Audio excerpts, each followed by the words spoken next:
Yeah, this has a nice long cord on it, which is nice. This cord. Getting good at the duck and cover here. All right. Are you gonna bother me? And That's a nice background. Look how pretty that looks. I know. It's magic.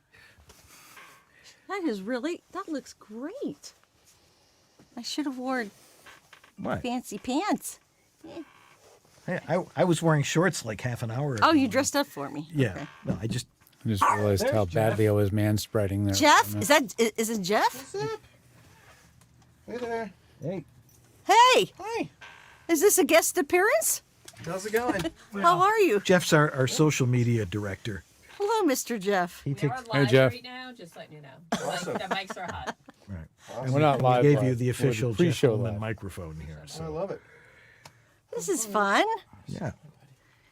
So, Yeah, we got a mic just for you, Jeff. So Hey, thanks a lot. Jeff's here. Hi, Jeff. I don't think we've met, have we? This is Chris Lansdowne. She's our guest today. Hi. Hi, Chris. Nice Good to meet you. Good to meet you. Pardon me for not getting back up. I wouldn't try that if I were He you. settles into the couch and he's like stuck there for 2 hours. It's Because We don't have I was going to move your purse over. a camera anymore. Though. which camera's not working? No, we don't have a Jeff camera shot. Oh, okay. I guess I could add. You could add one. Jeff's joining the group. I like this. Does he know? Yeah.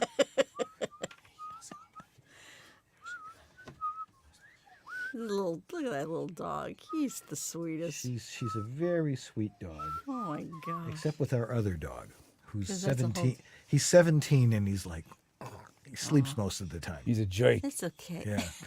Hey, these old people aren't jerks. He's a joke. Don't Dan's gonna take that personal. Come on. How does that look with You can probably zoom in on him a little bit. Oh, that's a good shot of. Yeah, Jeff. Look at Jeff. It's looking good there. Oh, Jeff's a star. Jeff, did you get a haircut recently? That's a nice cut. Thank you. Yeah, you've got the Captain Pike haircut. He does. Looks cool. Captain Pike haircut. Come on. Well, what? Wait a minute. Who's? Is that a bad thing? Star Trek Yeah, it's- original series. Oh yeah. No, the new one, Strange New Worlds, which is really good.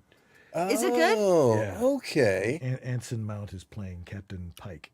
So you get to I understand. thought you were referencing Captain Pike, the guy in No, the Tab Hunter. wheelchair from... Yeah. No. Yeah, no. They used Good only, like- Tab Hunter in the original pilot, and it's like, That's why you were real happy, I huh? thought you were talking about, I'm like, wow, No, thank no. you No. very Hey, much. yeah. Okay, No, 1 but- minute. 1 minute. Oh, great. Now, how do I do this? Oh, right. We've only been doing this show for 12 years. So But you haven't been with me before. I have actually because I was with you on Wednesday. Okay. You'll notice I just basically sat on my ass the whole time. But I didn't notice that. Just a little. yeah, nobody asked me. There was like one tech question. And, That's okay. I was kind of thrown into it a little bit too because I was I didn't know I was going to be on quite that soon. oh, okay. But I love her. Oh, great the person. Tish. Yeah, she's Yes. got a good project going there. Yeah. Okay, are we ready? Georgie, ready? Yeah, I see we're ready. 4:59 on my He's on his clock. bike in his mind. All right, 5 o'clock. I'll count you in as soon as I get eyes on George. Okay, this cam. Oh, this camp right there.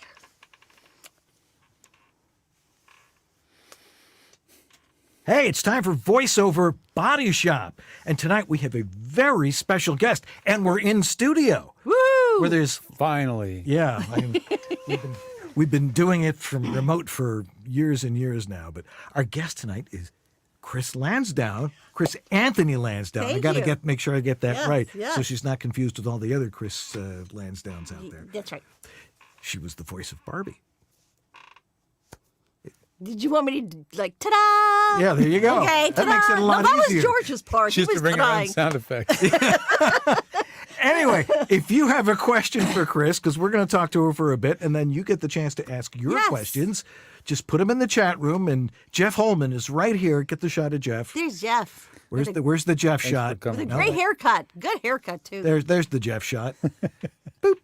All right. Say hello, Jeff. Hello, Jeff. There you go. And he will put it in the chat room, and we will get to that in just a little bit. So stay tuned. Are you ready, Mr. Whittam? Let's do this. All right. Voiceover Body Shop right now.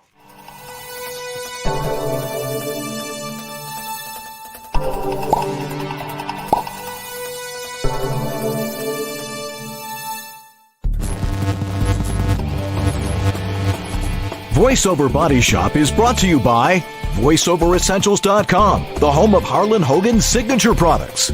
Source Elements, the folks who bring you Source Connect. VOHeroes.com, become a hero to your clients with award-winning voiceover training. VoiceActor.com, your voiceover website ready in minutes. VoiceOver Extra, your daily resource for voiceover success. And by World Voices, the industry association of freelance voice talent. And now, here's your hosts, Dan and George. Yeah. Oh, I love that opening. Coming back. And we're back. Hey there, I'm Dan Leonard, And I'm George Whittam. and this is VoiceOver Body Shop. or VOBS. Woo! How's everybody doing tonight? Again, our guest is Chris Anthony Lansdowne, and we're going to be talking about her wonderful career, which is still going on, fortunately. Yes, thank you, thank you. And again, if you've got a question, throw it in the chat room, and we will get to that question in just a little bit. Chris's remarkable vocal talent and warm, humorous personality has, for over 3 decades, won the trust, love, and respect of everyone she has worked with. The voiceover industry. Besides being the lengthy list of TV, audio, animation, video game credits, she also enjoyed long and treasured relationships with many manufacturers. Topping the list was a decade-long thing where you were the voice of all the Barbie stuff.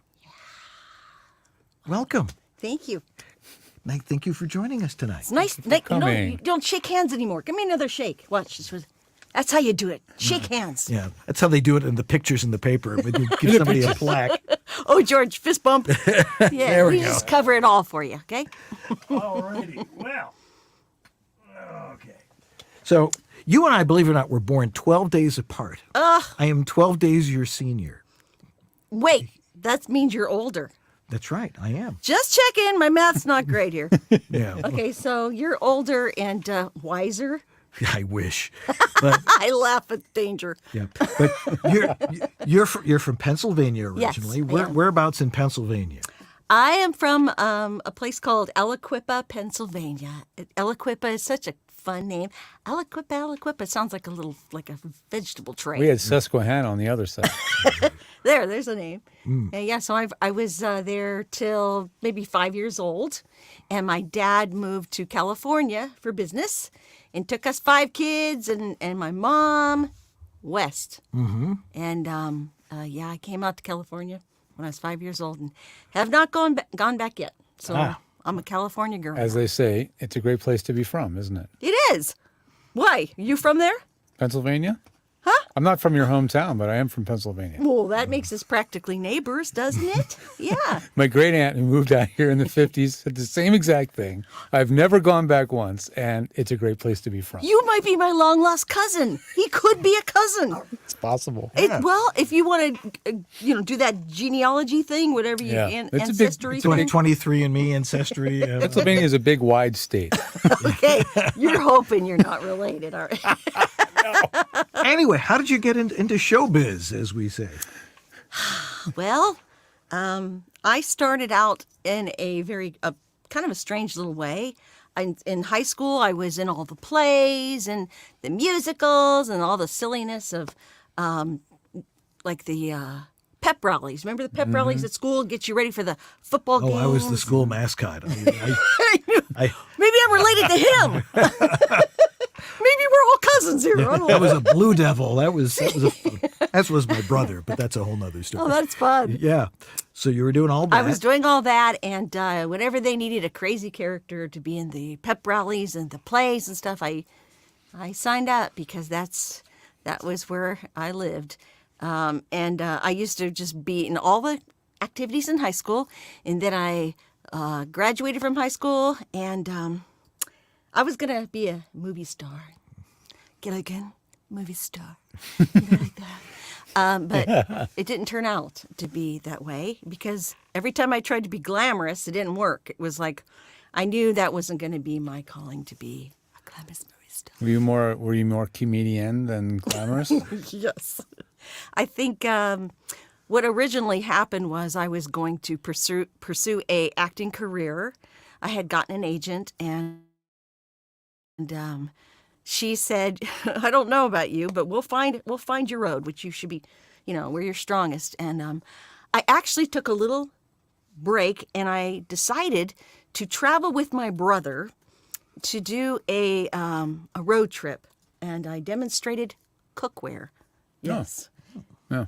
Impressive, isn't it? I've seen that. I've seen that. I've seen it routine. done. Yeah. No, wait. I've seen this it is done. the 80s. It's completely different. So, Like trade shows and that sort of thing. yeah, because Yeah. it was Osterreiser blenders, Oster cookware. And they, you were there. So this is what the company said. My brother was the distributor, and he says, "Look, we'll take you from state to state, and you demonstrate this cookware, and you're going to make a lot of money. All you have to do is sell the cookware any way you want to do it." So I got a stage. I was on stage. I was an actress. And they put all this cookware around me, and they gave me fry pans and pots.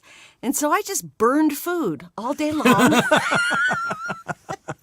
But I showed how food could just slide right out of these pans. Right. You could burn your food, and look, it comes right out. It sounds like an SNL. Could you do that here? Here, like this. The way you describe and it, it sounds like a cleans- Saturday Night Live commercial. Well, It sounds great. I really got good at it to where there was crowds of people. I mean, you walk into the store, and there'd be like a show going on with my pots and pans. And So you're doing these at the retail outlets? Yeah. Or was it a mall? like a J.C. Penney's, Like a JC, like a like a department news store. store, yeah. Yes. Yeah. So they built up this big stage. Yeah. I wore these glamorous dresses, Yeah. which I don't know why, but I was performing, and what happened was I learned such improv skills from doing this sure. because you have to make a living. Yeah. You have to make it fun and funny. And the more I did it, the better I got at it. And people were buying cookware. You held their attention. Yes. People are going, "I'll take a set of that.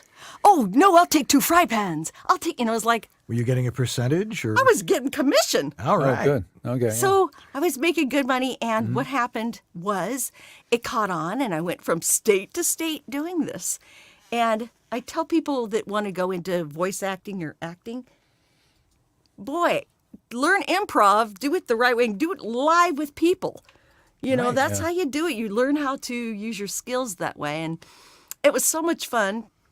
And I do remember meeting one lady that has stuck with me my whole life. And I sometimes tell the story. Her name was Stella Della Rose. What a name. She walked up to where I was doing the cookware, and she says, "Well, Chris, I don't know about you, but I don't cook like that. I cook with a wrought iron skillet. I'd put it over the fire, just like that." And I went, she just stunned me. She had like a missing front tooth. She had on this cowboy hat. Classic. She had on overalls. And she was telling me how to cook in those pans. And I just looked at her and I went, "Okay, Stella, I'm sorry, I don't know how to cook like you do." But I kept her I was in going to my say, mind. you kept her locked away. That was a character in the movie. She was in my mind for years, and Yeah. I used her in animation. Yeah. I used her in all kinds of things. And wherever you are, Stella Della Rose, I thank you. Yeah. So you were able to get into acting doing that. How did you make that transition to do Well, getting on stage or on cam or? I came back to San Diego, and I asked my friends, I got to get an agent. So I went to an agency, Nancy Washburn, if you're out there. She still is in San Diego, great agent. I went to her office. I didn't know any better. I just kind of got an appointment, and I sat there, and I said, I want to be in acting. And she looked at me and said, "Well, what do you do?" I go, "Well, I do impressions." That's when you break into Stella Della Rose. Just a minute, I gotta go get her. And then I did seagull impressions. I did all kinds of stuff. Bless her heart, she looked at me and goes, "I don't know what I'm gonna do with you, but we're gonna make you a star." And I believed her. You charmed him. Yeah. Yeah, so she sent me out on commercials and said, you go on these commercials and you just, you do you. And so I did. And sometimes I got the job and sometimes I did not, because I would try to go and look a certain way and I'd dress up for the part, and then they ended up going with something completely different. And I got kind of frustrated because I don't know, that look in the 80s was that big hair and the glossy lips, and it was very glamorous. And the harder I tried to be that, I just, it was like Lucy, it didn't work for me. Yeah. Well, so and how long did you do that? I did that for many years. I got lots of commercials. I was in bit parts and 8 is Enough and TV shows. And then somebody sent me on an interview for an animation project. And guess what? I could be anything I wanted to be. That's I the could great be thing a- about animation. Yeah. Yeah. I could be a bug. I could be an old lady. You know, if they wanted me to be an old lady, I'd just be an old lady. Yoo-hoo, dearie. And I noticed my face was contorting and doing all this stuff. And I thought, But there's no cameras, so Yeah, you don't that's have to right. worry about I it. didn't care. Yeah. And if my hair was messy, And I wanted to be a bug, I would be a bug. and whatever they wanted, it was like freeing. I felt like I found my lane to be in. So I thought, I'm not going back. And I stayed in it, in the whole voiceover thing, and it became really fun. It always is. really fun. When you're working, it's a lot of fun. Yes. That's the most important And when you're thing. not, you're going, let's see, bread or milk tonight. Yeah. As we like to say, when people are just starting out, stock up on mac and cheese and ramen noodles. Oh, yes, I had those days. Yeah. Yeah. So, but you got a wonderful opportunity, I guess, in the late 80s. And, well, it would have been 1994, because you have a story about how you got this amazing job over at Mattel. Tell us Were what you happened. there? Was I there? Were you there? I was think not, you were there. I was not there, but I've Oh, that's heard the right. story. You're older than me, so Yeah, right. we might not have been there. Well, just prior to that, I had gotten some voice work with Adventures in Odyssey. Mm-hmm. That was a radio drama that's been on for 35 years. And I got the role of the host for that show. Great show for Still doing it? still doing it. That's great. It's got a huge amount of people that have listened, grown up, and now their kids listen to it. And it's the writing is really good. The stories are good. They're on the pulse of what like kids are going through. And a lot of actors want to be on the show because it's really well done. It's produced well. And I think Jeff wants to be on it. Right, Jeff? Oh boy. Yeah. Could you try that take 2? Jeff wants to be on the show too. Hell yeah! Now, see, I know he does secretly. But anyways, it's a great show, and I'm very, very grateful that I'm still doing it after all these years. So then, roll ahead a little bit. In 1994, I'm already doing voices for toys, lots of toys. And I get this audition for Mattel. And I didn't know what it was for. I thought it was just another baby doll that I was auditioning for.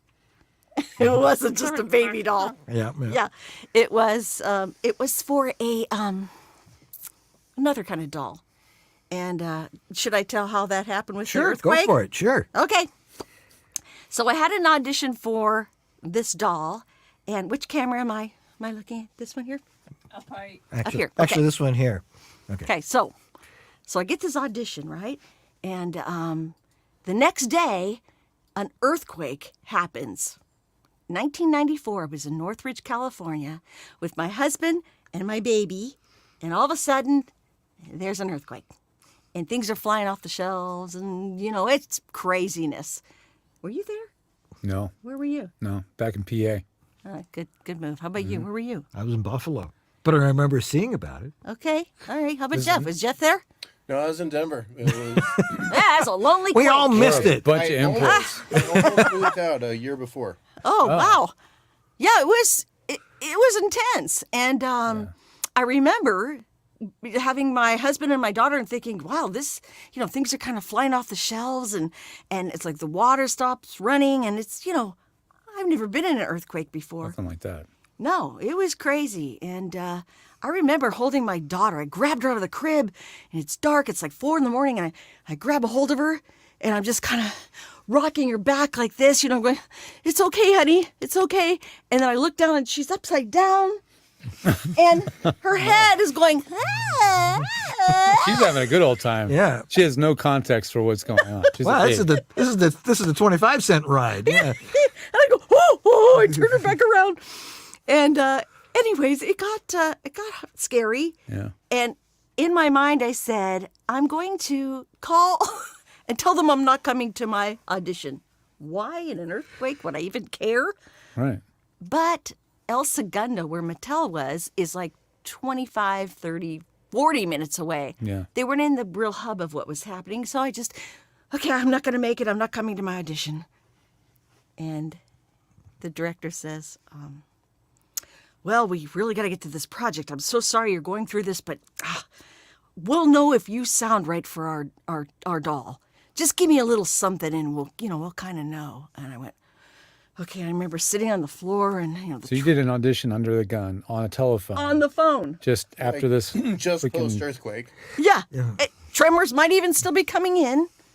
And I thought, okay, I'll just sit on my bedroom floor and I'll do this audition. And he said, just say these few things and we'll kind of know if you're in that pocket of what we're looking for, because this project's really got to happen. And so I said, okay, what do you want me to say? I'm holding my phone. He says, just say, hi, this is Barbie. You look cool. Welcome to McDonald's. I went, it was Barbie. I thought to myself, I played with Barbie on my bedroom floor. And now in the earthquake, I'm going to try to be here. I don't know. That just was too scary. And you're sitting on the bed. And I'm sitting on the bedroom floor. It's actually pretty fitting. Probably with glass all over the place. Yeah. Jeez. I don't remember. I just remember sitting there, and Jacques Delon was the director. And he said, go. And I went,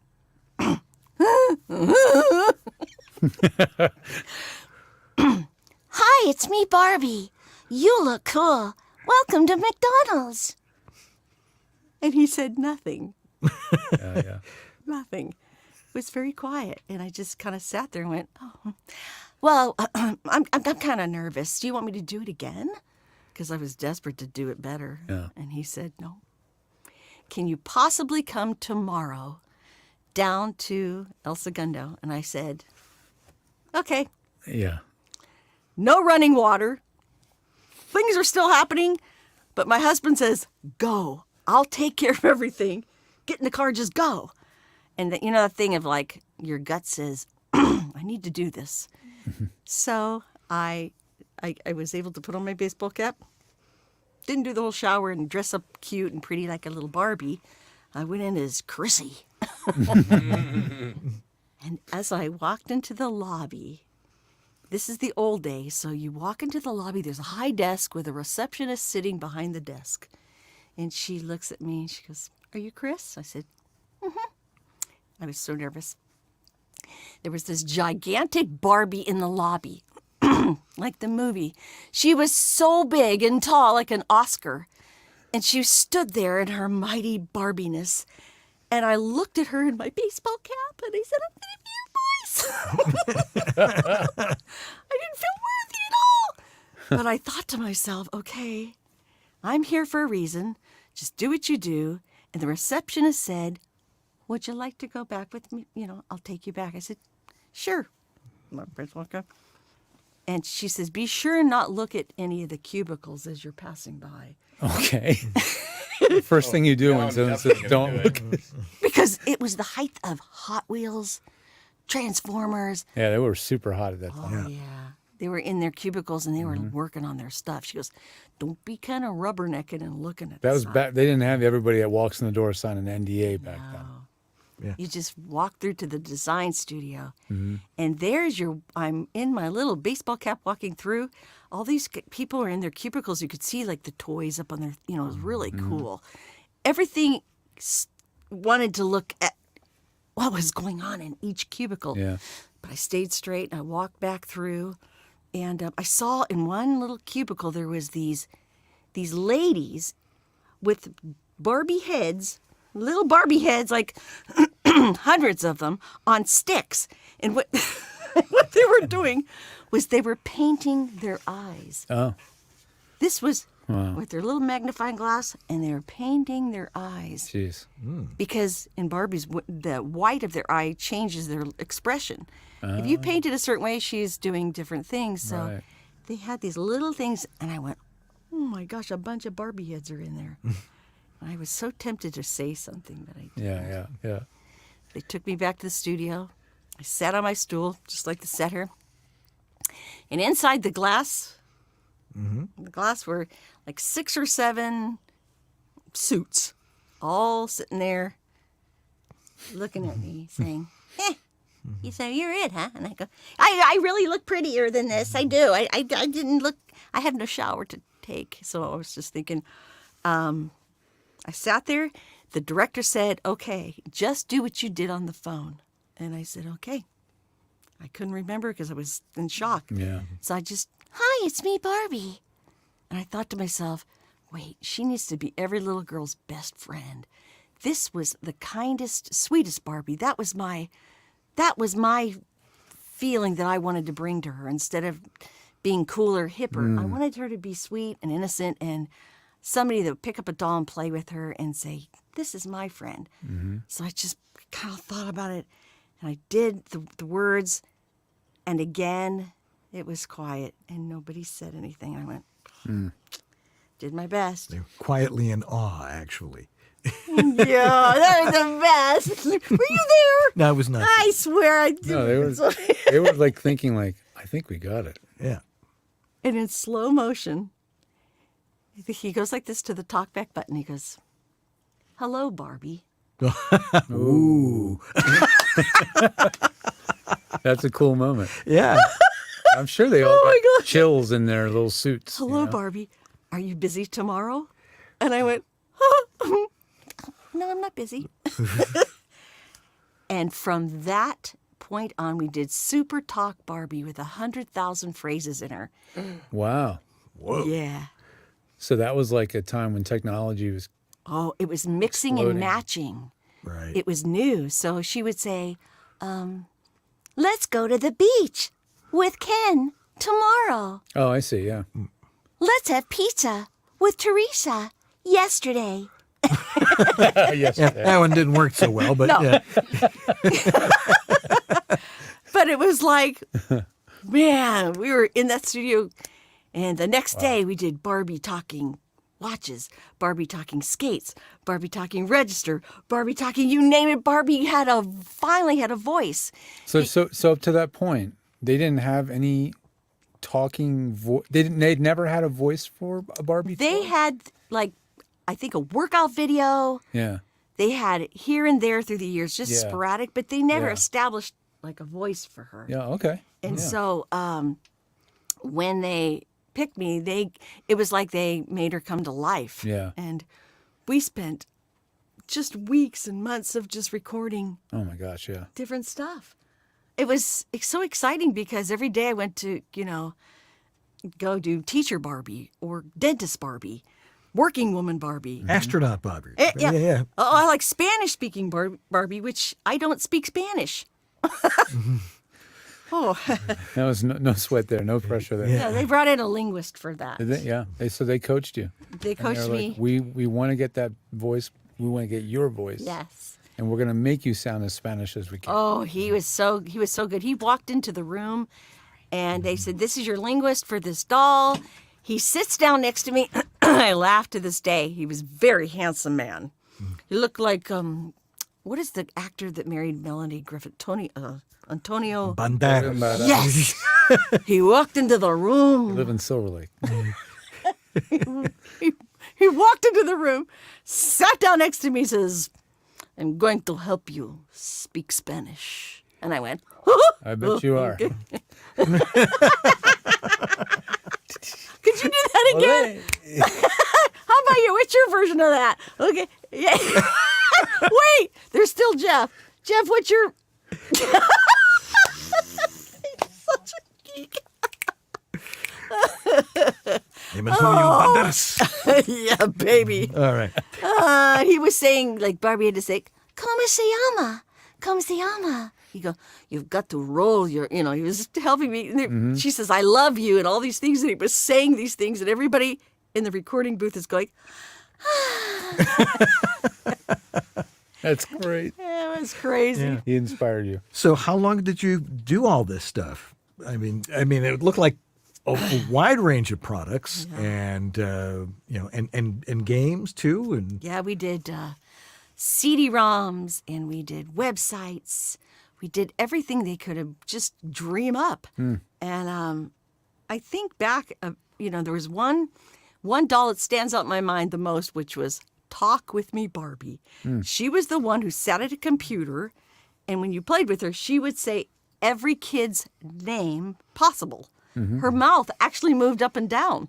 I'm surprised, they don't talk more about her, but her mouth would go up and down as she talked. And so we spent months and months programming into this Barbie names. Linda, Susie, Marie. Then we went into baby books, and we did all the names in the baby books. And then they went to Portuguese, and then they went to the Cantonese, and then we went to languages. Oh my gosh. I was crazy. Months. He goes, Just saying names. Lucinda, Coruscanda, La La Lula. They go, on it Chris, you need a goes. break? Yes, I do. I just get up and I just kind of not talk. Yeah. And then they did phonemes All right. when they Phonemes are the way you connect letters together, or Yeah. what is it They do called? like Katina. They na t. Oh wow. Yeah. Okay, And they then were really splicing it They're together. splicing it, and they would make names out of I think that's called phonemes. Yeah, yeah. yeah, phony. The Yeah. connectors that aren't they the connections between Somebody should letters? know. Sue, you know that. Jeff Phonemes? knows. Aren't they the connectors of words? Yeah. Yeah, I mean, like Phonetics, yeah. they form names, they form words, and we tried everything. And then Christmas comes out. I don't tell this part too often. Inside scoop. Barbie came out, and her mouth was supposed to go up and down when she talked. Well, they got a lot of phone calls because Christmas was a big time for her. This doll came out, and she was really exciting, except for the fact her mouth got stuck open. Oh, So she said, Barbara. It was bad. People calling it, my Barbie's mouth won't close. My Barbie's mouth, what do I do? Close it. I don't know. But it's funny. You figure you buy the, and it, Lucinda. you know what that reminds me of? We used to go to Chuck E. Cheese and imitate those stupid animatronics. They were so bad. Their they heads were like, so bad. like this. Yeah, It makes they me were- think of that. And I think about people used to come to me and go, my doll's not working. Oh, okay. Were you taking phone calls too? I went on a field Wait, trip. was your name in the phone book? I hope you weren't in any way publicly attached to No. that. Oh, that's an interesting thing. Well, People we'll get to that in a little bit. Oh, more interesting about the things. fact that they didn't let Yes. me talk. Well, We what need we're to gonna have a tease for the next segment. right. Oh, right. I'll tell you right in a second. Yeah. Once again, we have Chris Anthony Lansdowne with us, the voice of Barbie, and a lot of other stuff. If you have a question for her, throw it in the chat room, because in the next half hour, we're going to ask her some of your questions. And I'm sure you're just bursting with questions. So anyway, go in the chat room, get your questions in there, and we'll be right back here on Voice Over Body Shop to answer those questions right after these important messages. This is the Latin lover narrator from Jane the Virgin, Anthony Mendez, and you're enjoying Dan and George on the Voice Over Body Shop. Setting up for voiceover recording on the road can be a real hassle. You can't bring your boom stand with you. The solution? After 6 long months, Harlan Hogan's VoiceOverEssentials.com finally has their popular desktop stand back in stock. The Harlan Hogan adjustable height desktop stand fits US and all international microphones with its thread adapter. It features quick assembly and has a low center of gravity for great stability, making it great for home and on the road. The two-way adjustable desk stand gives you infinite height adjustment from 5.5 to 8.75 inches. And the rubber-ringed, low-profile base fits perfectly into the pre-cut desk stand slot of both the Portabooth Pro and Plus. They're back, and they're keeping the pre-shortage price. Damn inflation has become their motto. The Harlan Hogan Adjustable Height Desktop Mic Stand, just $39.95, and only at VoiceOverEssentials.com.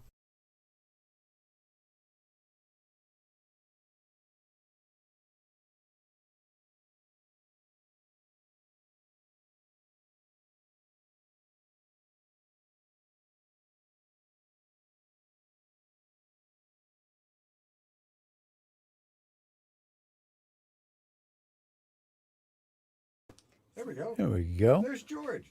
Hi, George. Dan, I guess to edit that later. Ha ha. Ha ha. It's the time of the show where we get to thank one of our sponsors, Source Elements, the creators of Source Connect, the tool used to connect studio to studio, or you to clients that want to hire you. Are you connecting directly to the clients? No. What you're doing is connecting to the studio that's recording you, and you get to be the actor. And that's what's so great about getting your studio ready and capable of doing Source Connect, because you're not having to record your own session, edit the session, process the session, and manage all of that. You are just getting to be an actor, like the days where we walked into studios and we're directed on the other side of the glass. Well, this is like virtual glass. You're at home, the studio's on the other end, and you just perform. And that's what Source Connect does. And it's really the preeminent tool. It's been around 15 plus years, and it's established itself as a standard. So if you want to be ready to go, what I recommend is you go over to source-elements.com and sign up and get your account started. Then start looking around. There's a lot of training material over there. If the training material there isn't getting where you want to go, you can head over to George the Tech as well and get additional training on Source Connect there and get yourself up to speed so when that client comes a knocking, you're ready to go. So we want to thank, again, Source Elements for supporting us now 6 or 7 years running, and we really appreciate it. Yeah, longer than that. And we'll be back with a bit more with Chris here right after this.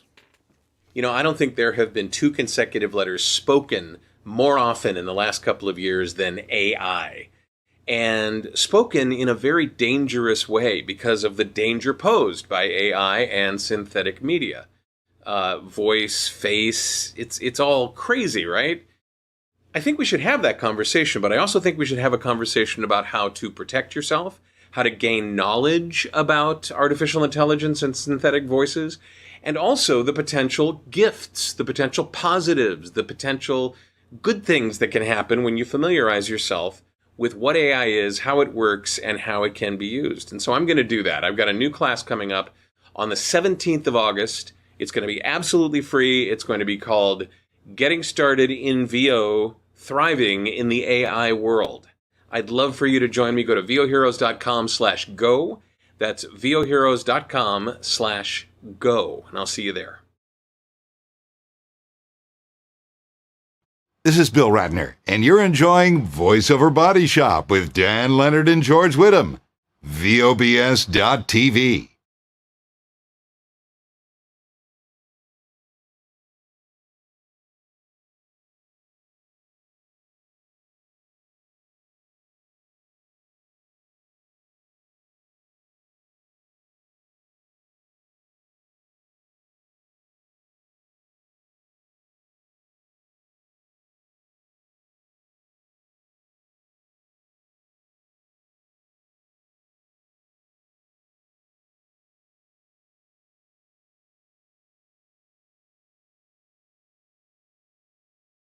Afterwards and show me. So you left us on a cliffhanger. Yeah. Oh, I'm sorry. Oh, Yes. that's right. We were cliffhanging. Do you remember what the... Wait, where was I? What Okay. cliff was I on? Yes. I was telling you all about. Dun, dun, dun, dun. What was I talking about? Was it the Barbie that was like with The mouth open. Oh, Not yeah. being able to tell people. Right. Oh, okay. Thank you.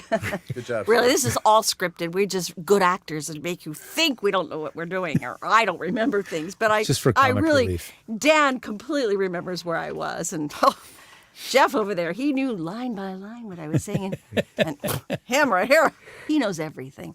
Right. So where was I? There was something that you said you haven't been yeah. able to tell this to too many people. Will you guys invite me back if I absolutely. Because I just feel course. so, so family here. Oh, and good. yeah. Well, we want to make it easy and make it feel fun. Okay. Yeah. George, have you ever seen George writing all of his bike stories? Okay. Aside from this, later watch George and his bike adventures. Okay. I've seen him with road rash several times. Yeah. If you guys haven't seen him on his bike, it's like I wear a lot of padding now. I do. All right. I will stick on. I'll go right back to the topic. And during the time I was Barbie, all those years, and I was almost 10 years of doing all kinds of different toys. Really, the CD-ROMs, which were the computer games, were the really popular things back then because girls did not have computer games.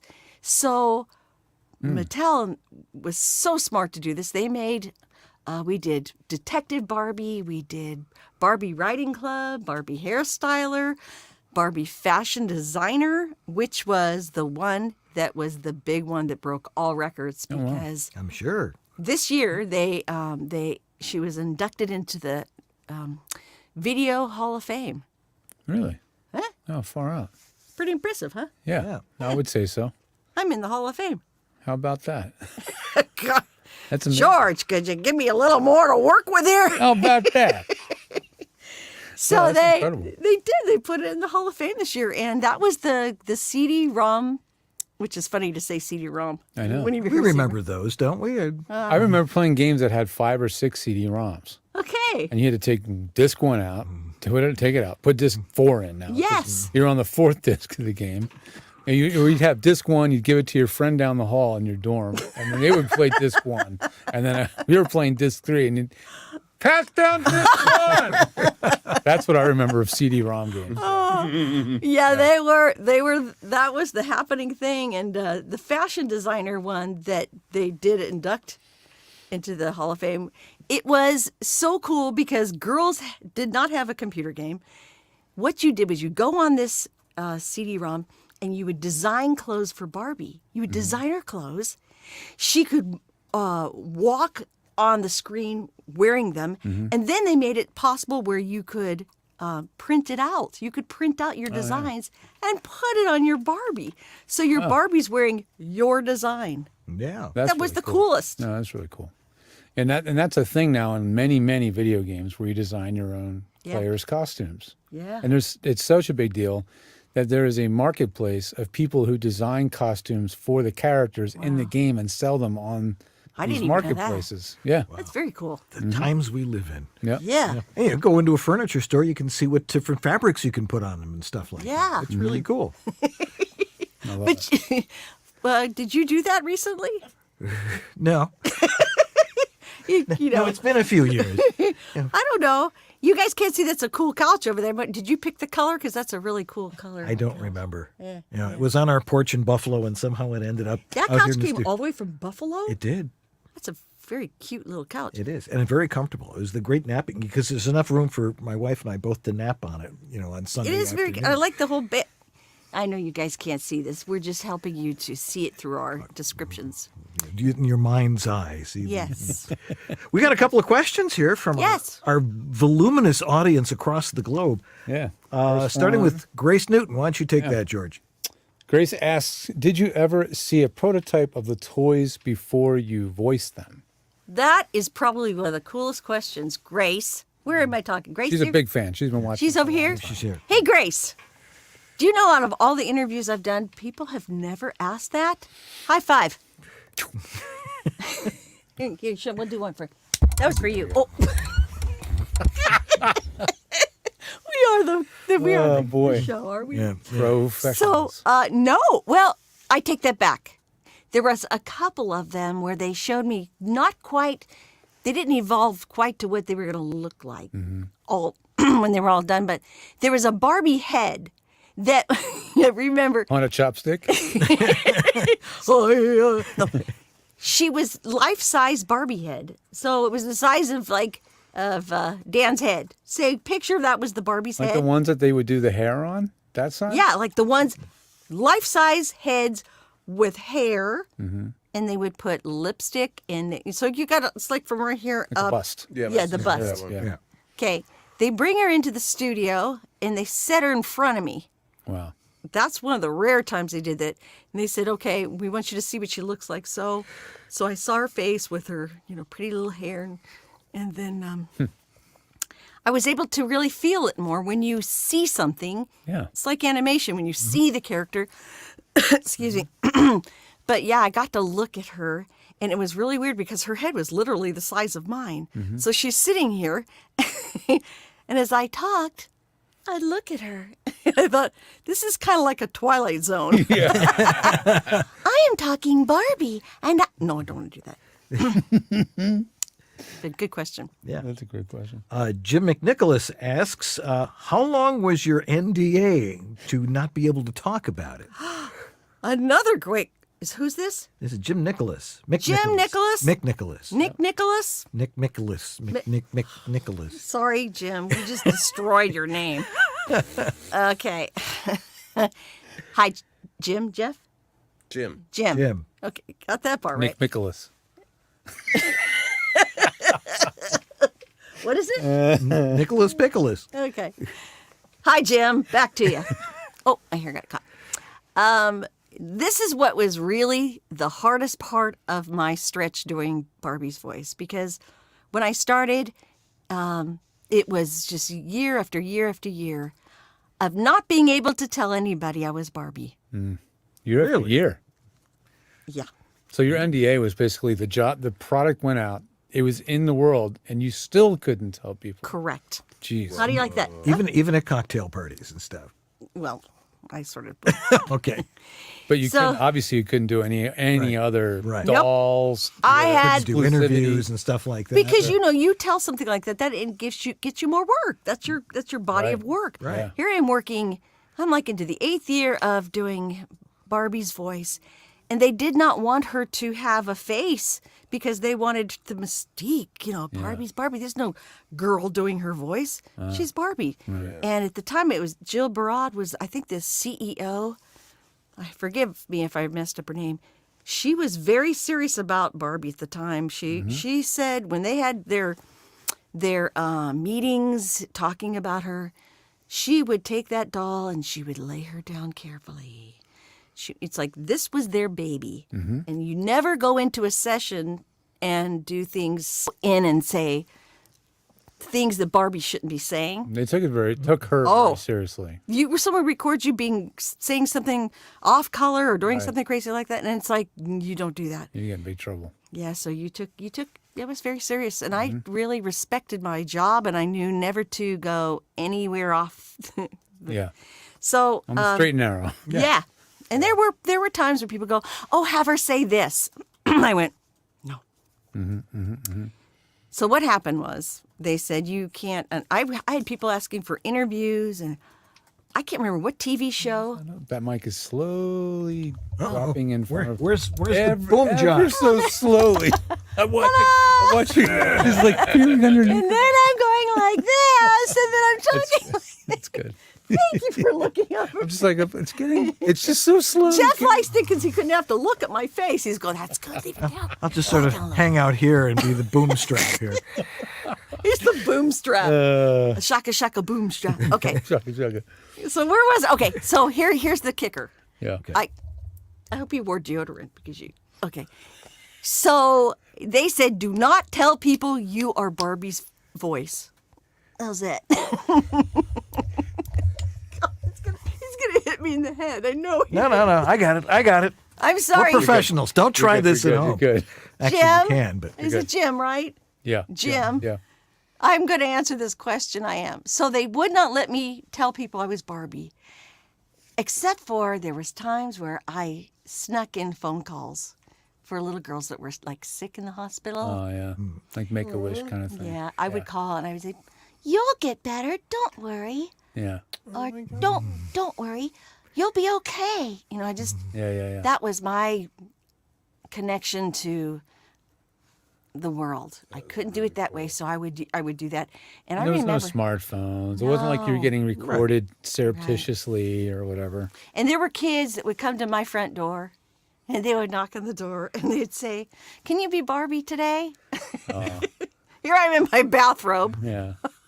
and close your eyes, everybody. Yeah. Don't want to see what I really look like. and it's, hi everybody, it's me Barbie. And they would giggle and Did you do it through the little peephole in your door? Hi everybody. Oh my God. little people? Yeah, the little hatch. Hi everybody. His Barbie is half good. Oh God. Okay. That would have been hilarious. My daughter was 5 at the time I was doing all this, and she was like, she loved Barbie so much. She had over Barbies and stuff, and people go, "Kelsey, did you know your mom's Barbie?" And she'd go, it was like, your daughter's into Barbie. Do you want your mother to be Barbie's Right. voice? Yeah. Ew. And so she goes, "Mommy's Barbie?" It's like, and that went through a little phase of like, oh, and then she got a little older, and it became cool to have your mom's Oh, Barbie. okay. Yeah.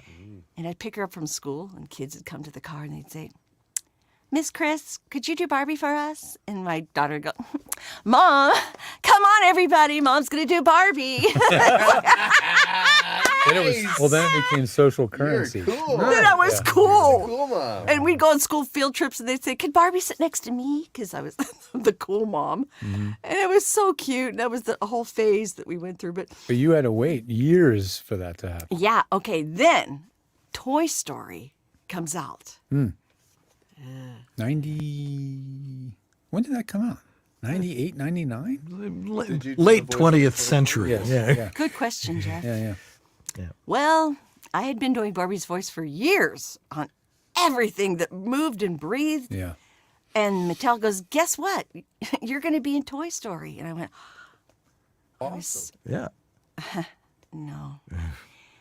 The next day, they come in, they go, "Oh, sorry, you're not going to do it." And I went, "Huh? I already called my 6,000 friends and my mom." And they said Brutal. Disney picked, they want their Barbie. Brutal. Yeah, see, that was the face I made. That's that Could you do showbiz. close up on this face? Look right there. That's it. That's the look, yeah. Yeah. And the reason for that was Disney, basically, when they pick something, you kind of surrender to their, and it was a bigger name. It was a real big name. And she hadn't been doing Barbie. Had been doing Barbie. And the person that they did, she was very sweet and very, she had red hair and she was a mermaid. And she got to be Barbie in the movie. Now, here's the kicker. When the credits rolled, her name rolled as Barbie, and everybody went, "Oh, that's who Barbie is all these years." Oh, gosh. Oh, well. That makes me angry. God, that was good sound effects. Yeah, it hurt, That really makes me. Here's what I got to tell you. I'm frustrated. sorry for the long-winded story because No, it's a great that's story. fine. This is a true Hollywood story, right? Yeah. this is the one thing I got to say. When you get a job and you're given something special, and believe me, that was a special job for me. In my heart, I had to say this. I had to say, I had a season of time that I was picked to do this. And then you have to kind of have an attitude of really being grateful for something. You don't clamp onto it and say, "It's mine and you can't have it." You say, "Thank you. I've done this for so long. I've been given great amounts of blessings through this." And I just came into my own thinking and said, "You know what? I don't have control over this. I don't." And she did a great job, and I just thought that was kind of the transition a little bit. I was going to ask you, was that kind of like Yeah, it was a little bit of a confusion there. We had an actor strike during the time. I don't remember what year the strike was, but 2000? yeah, and what happened was I could not record any of the Barbie stuff because I was on strike. So they went to Canada. Mm-hmm. And they used A Canadian actress? yeah. Yeah. Never call a Canadian a scab. Yeah. So I didn't say that. And so, they used somebody else. And here's the funny part is, I haven't told this too much, but she was trying to imitate me. Right. So by the time this strike ends and they come back to me, there's these toys out there that somebody's trying to sound like me. And so they said, well, you got to sound like that toy because that toy, you have to try to sound like her, sound like you. That's nuts. Oh, jeez. So I had to try to sound like her, trying to sound like me, because the couple of these toys needed the continuity to it. Right. It Right. was so funky, weird. Yeah. And I had to kind of, I felt like instead of being her, it was like I had to have an attitude. Oh, because it had morphed. The next actor Oh, had well. kind of brought. They're like sound like her, but then she did her own version of it, and then It you had was to sound like her crazy. doing you. But again, you have to say, I am grateful for all the stories and the time I had. Yeah. Who gets to be Barbie? An iconic. Yeah, it's like, what am I going to say? Yeah. You know, I'm grateful for Yeah. all that I've gotten. And it's just funny that that's how the business is, Yep. you know? Patricia Andre asks, what type of voice care can you do, if any? Like, and also exercise. Do you do exercises to warm up, or even any mouthwashes, or What's your vocal care routine? yeah? What is your routine Avoid for clicks warming and up? other yuck sounds, Yeah. like mouth noise. Clicks, mouth sounds, vocal routine. What did you say? Warm up. warm up. Warm ups.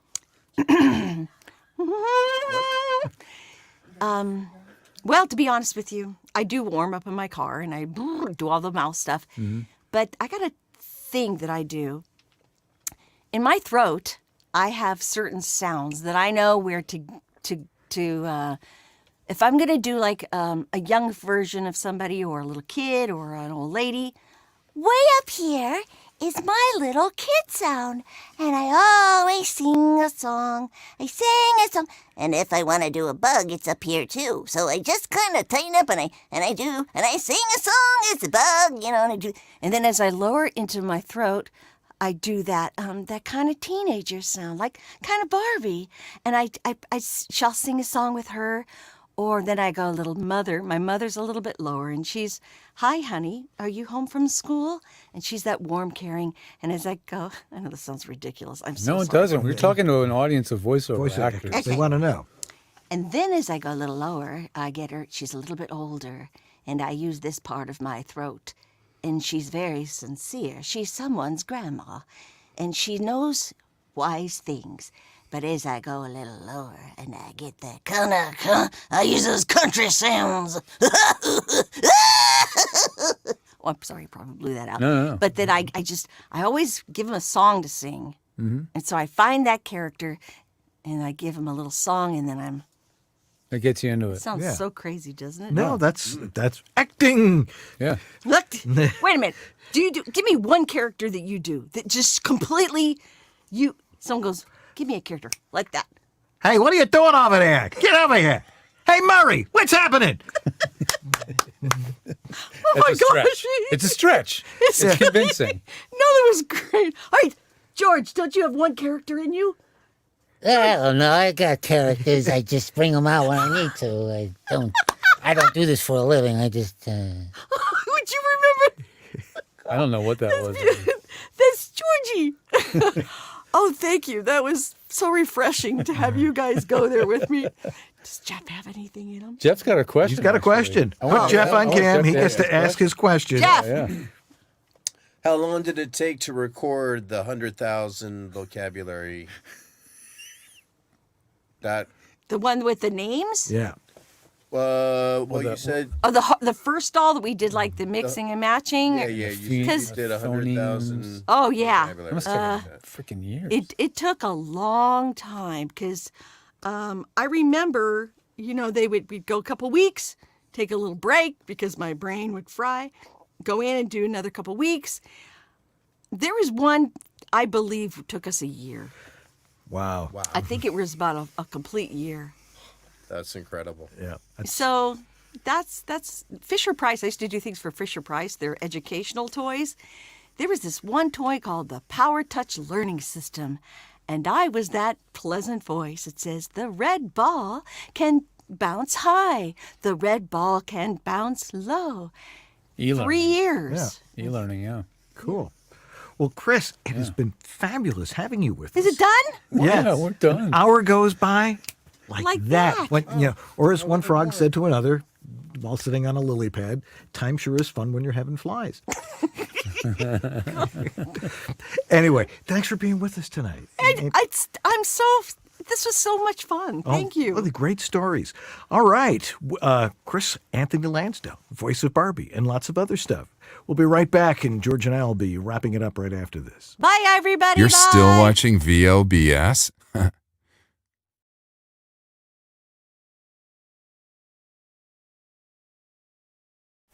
Your dynamic voiceover career requires extra resources to keep moving ahead.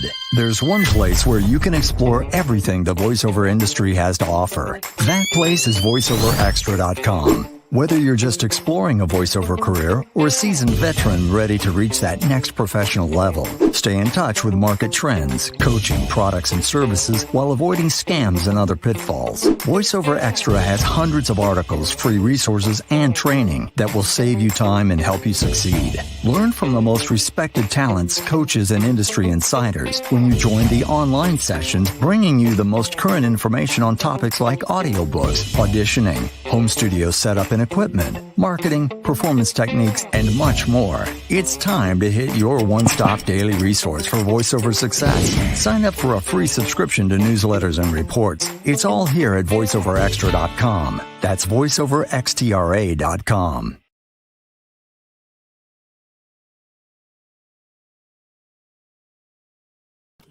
All right, because we have to talk about voiceactor.com. See, now I just jump right into it. VoiceActor.com is a great website if you don't have your own voice actor website yet, because as I told Joe Davis, who owns this company many years ago, your voiceover website shouldn't be a pain in the ass. So why don't we come up with some templated websites? People can go in there, pick the colors they want, put, the most important stuff, your name, your demos, and your contact information, and have a nice background. Not have to go crazy with it, and do it quickly, because it used to take 5-6 months to get a website together, and you were paying a webmaster to do it. You become the webmaster. Go to voiceactor.com and get your own website, and you can get it done in like a half an hour, and you're online, and it's free to start. Then it's $20 a month for your own URL and all those things. Totally worth it. A great way to get going. Go to voiceactor.com right now if you don't have your website.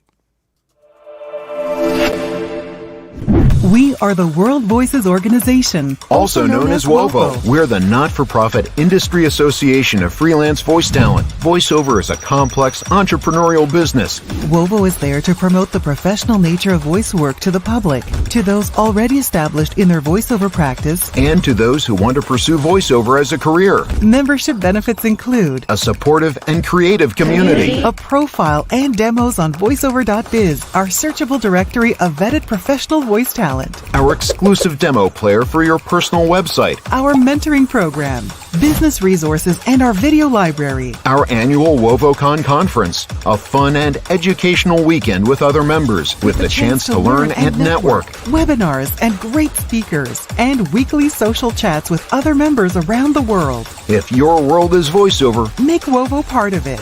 World Voices Organization. We speak for those who speak for a living. This is Ariana Ratner, and you're enjoying Voice Over Body Shop with Dan Leonard and George Whittam. VOBS.TV. Well, that was fun. Yeah, it sure was. I knew when I met her last week, she would be great on this show. I'm so glad. We're grateful she could be here. Yeah, Chris Anthony Lansdowne.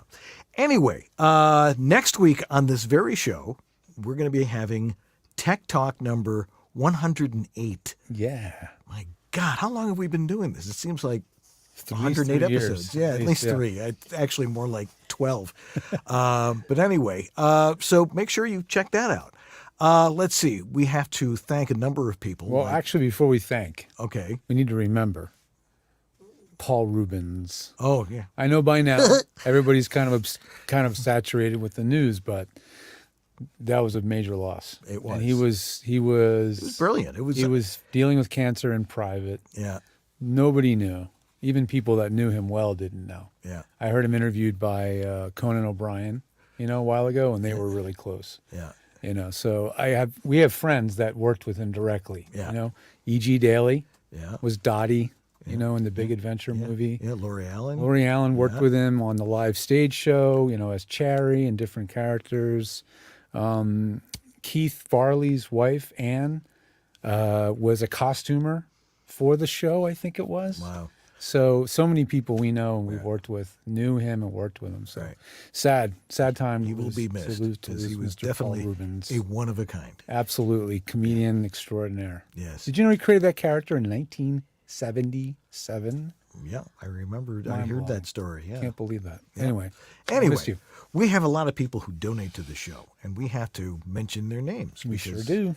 And so their names like, let's see, Greg Cooper. Grace Newton. I got to see over the mic Can you here. see over here? Thank you.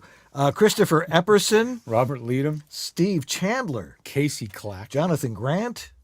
Thomas Pinto. Tom Pinto, all right. Greg Thomas. Hey, Dr. Voice. Antland Productions. Martha Kahn. 949 Designs. Sarah Borges. Philip Sapir. Brian Page. Rob Ryder. Shauna Pennington Baird. Don Griffith. Trey Mosley. Diana Birdsall. Maria Mackis. And Sandra Manwiller. All right. everyone. Thanks, guys. You can go to our website. It says donate now and help keep this show technically perfect like it was tonight. Flawless. Absolutely flawless. The one that you're seeing is going to be flawless. That's right. Anyway. If you want to see the deals we have for you at my website, you can go to georgethe.tech/VOBS, and that's the landing page. We have a coupon code and other things over there for you. And you can go over to homevoiceoverstudio.com if you want to help with your home studio and you want to work with me. Although sometimes we just sort of cross-phase. Cross-pollinate. Yes. Not cross-pollinate. Oh, no. That's not where we want to go with this. Anyway, we're going to re-rack it now for Tech Talk. And Crossing streams? Is that it? Yeah, streams. There we go. Anyway, we're going to re-rack it for Tech Talk. If you've got a question about your home studio, throw it in there right now. But, this is a hard business. Oh, we also have to thank more people. That's right. We have to thank our sponsors, like Harlan Hogan's VoiceOver Essentials. VoiceOver Extra. Source Elements. VOHeroes.com. VoiceActor.com. And WorldVoices.org, the industry association of freelance voice talent, of which I am the president. Mm-hmm. And don't you forget it. And then we got to thank the people right here. We got to thank Jeff Holman for doing a great job in the chat room. And, of course, our fantastic director who's actually with us here in the studio tonight, Sue Merlino. We really appreciate it. Yes. All right. Anyway, this is not an easy business, kids. There's a lot you have to learn. There's so much fun stuff and there's a lot of hard stuff, but we're here to make it sound right for you. Because if it sounds good, it is good. I'm Dan Leonard. And I'm George Whittam. And this is VoiceOver Body Shop. Or VOBS. Stay tuned for Tech Talk.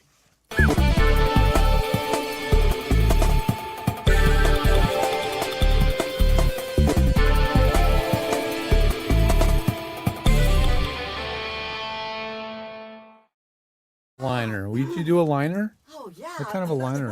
I'm ready. Hi, this is Chris Lansdowne, the voice of Barbie, and you're watching Voice Do you want Over to Barbie. do you want to do it as you, or just do it all the way through as a character? You guys decide. Like, do you want to say I'm I'm? write it down because I'll mess it up. Okay. All right. All Just right. write it So down it's going to soon as be. I won't be making it up as I go. Okay. All right. Quickly now. Stay tuned. We're going to get into What Tech about- Talk in just a second here, but What about one of those that has both the Barbie voice and her voice? Kind of like the, hey, this is the voice of rock. Like yeah. both. Hi, everyone. Like, hey, this is Barbie. You're watching VOBS. And it's blah, blah, blah, blah, blah, blah, you know? yeah. Did you see the movie? The movie was great. Yes, I did see the movie. That was my impression of you doing it. How wasn't that awesome? Wasn't that just like you? I have a story I have to tell you guys about what happened. I was at the restroom before I went in, and there was all these little kids in there. And I'm just me being the ladies' room, and all these kids. This one little girl's melt down in the bathroom. Mom, it's like this whole bathroom situation was going on. And she goes, hold my purse. And it was like, all the mothers are going, oh, it was just, terrible. And I don't know what came over me. I went, be good. Barbie wants you to be good. Ooh. She's lined right up, huh? Yeah. Here. Sit here, and I'm just going to record you. Because I used my superpowers. That's good. Use your superpower. Very important in voiceover. Okay. Sue, can you? Well, I guess we are recording it because we're Can I look at that? Yes, you can. Yeah, this is your script. Oh well, then. But are they going to see me? Record it on the roadcaster. Are they going to see me? This is just about sound. You're going to be You're going to be a voice on our bumpers. Do I do this me or more? This is you. Okay. And this is Barbie. The original Okay. voice of Barbie, your best friend. And you can watch do all this the as- fun So stuff this you is guys. you. Line. This is you. Barbie. Thanks. How's that? Okay. And What's your part? I ain't got no he part. typed it. He just And- sits there and looks cute. That's what he does. Action. Hi, everyone. This is Chris Anthony Lansdowne, the original voice of Barbie. Take two. Sorry. Hi, everyone. This is Chris Anthony Lansdowne, the original voice of Barbie, your best friend, and you're having fun with me on VOBS. I love you. Awesome. One take wonder. That Oh, was no. awesome. Okay. I'm not good under pressure. You did awesome. I think I better go home now. Nailed it in the first Wait, take. I gotta go. Don't. You should give me leave one while picture with you guys. you should leave while you're sure. ahead. Just Here, we'll like- selfie it. Yeah. Here, come here. Sit. And I'm Dan. not sitting on his lap. No. Okay. Feel free. 3, 2.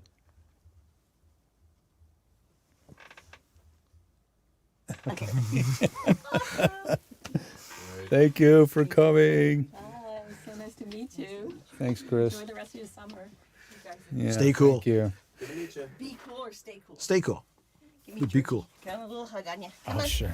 I don't care if your microphone falls off Thank on you the for floor. coming. Thanks, buddy. Wonderful to meet you Thanks. again. Yeah, man. Take care. You too, Jeff. Come on, Jeffy. Don't get up this thing.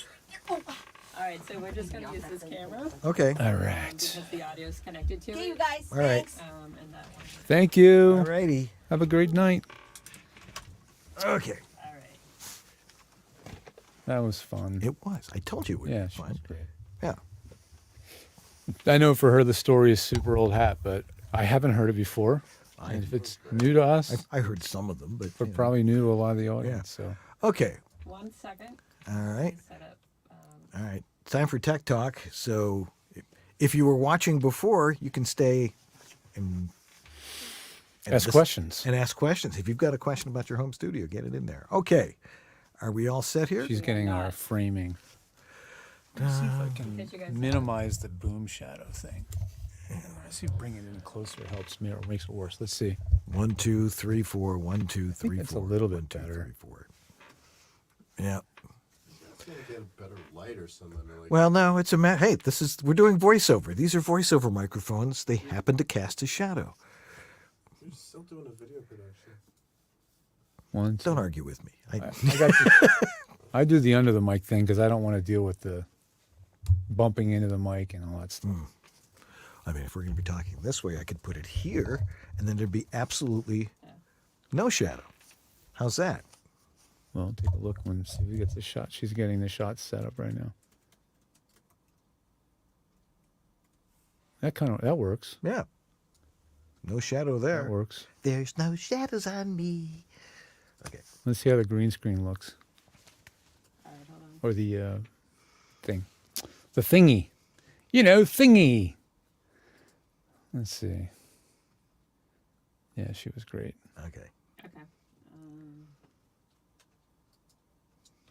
Yeah, if you want to hear a good interview of Pee Wee Herman, listen to the Conan O'Brien. I know, He just- I'm his, sure his podcast. It's Good stuff. Because he's just doing it as Paul. He's not being Pee-wee. So you're hearing him in his normal street voice.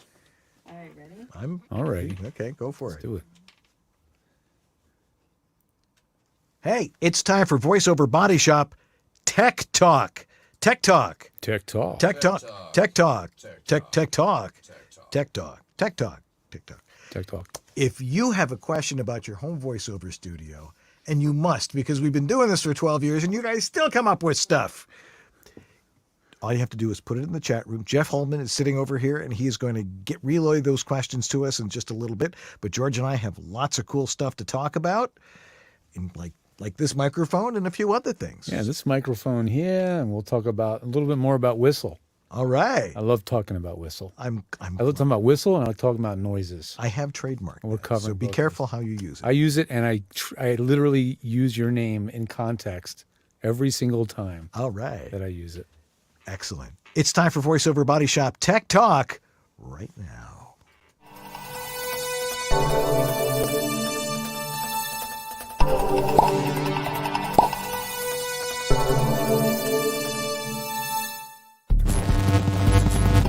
VoiceOver Body Shop Tech Talk is brought to you by VoiceOverEssentials.com, the home of Harlan Hogan's signature products. Source Elements, the folks who bring you Source Connect. VOHeroes.com. Become a hero to your clients with award-winning voiceover training. VoiceActor.com. Your voiceover website ready in minutes. VoiceOver Extra, your daily resource for voiceover success. And by World Voices, the industry association of freelance voice talent. And now, here's your hosts, Dan and George.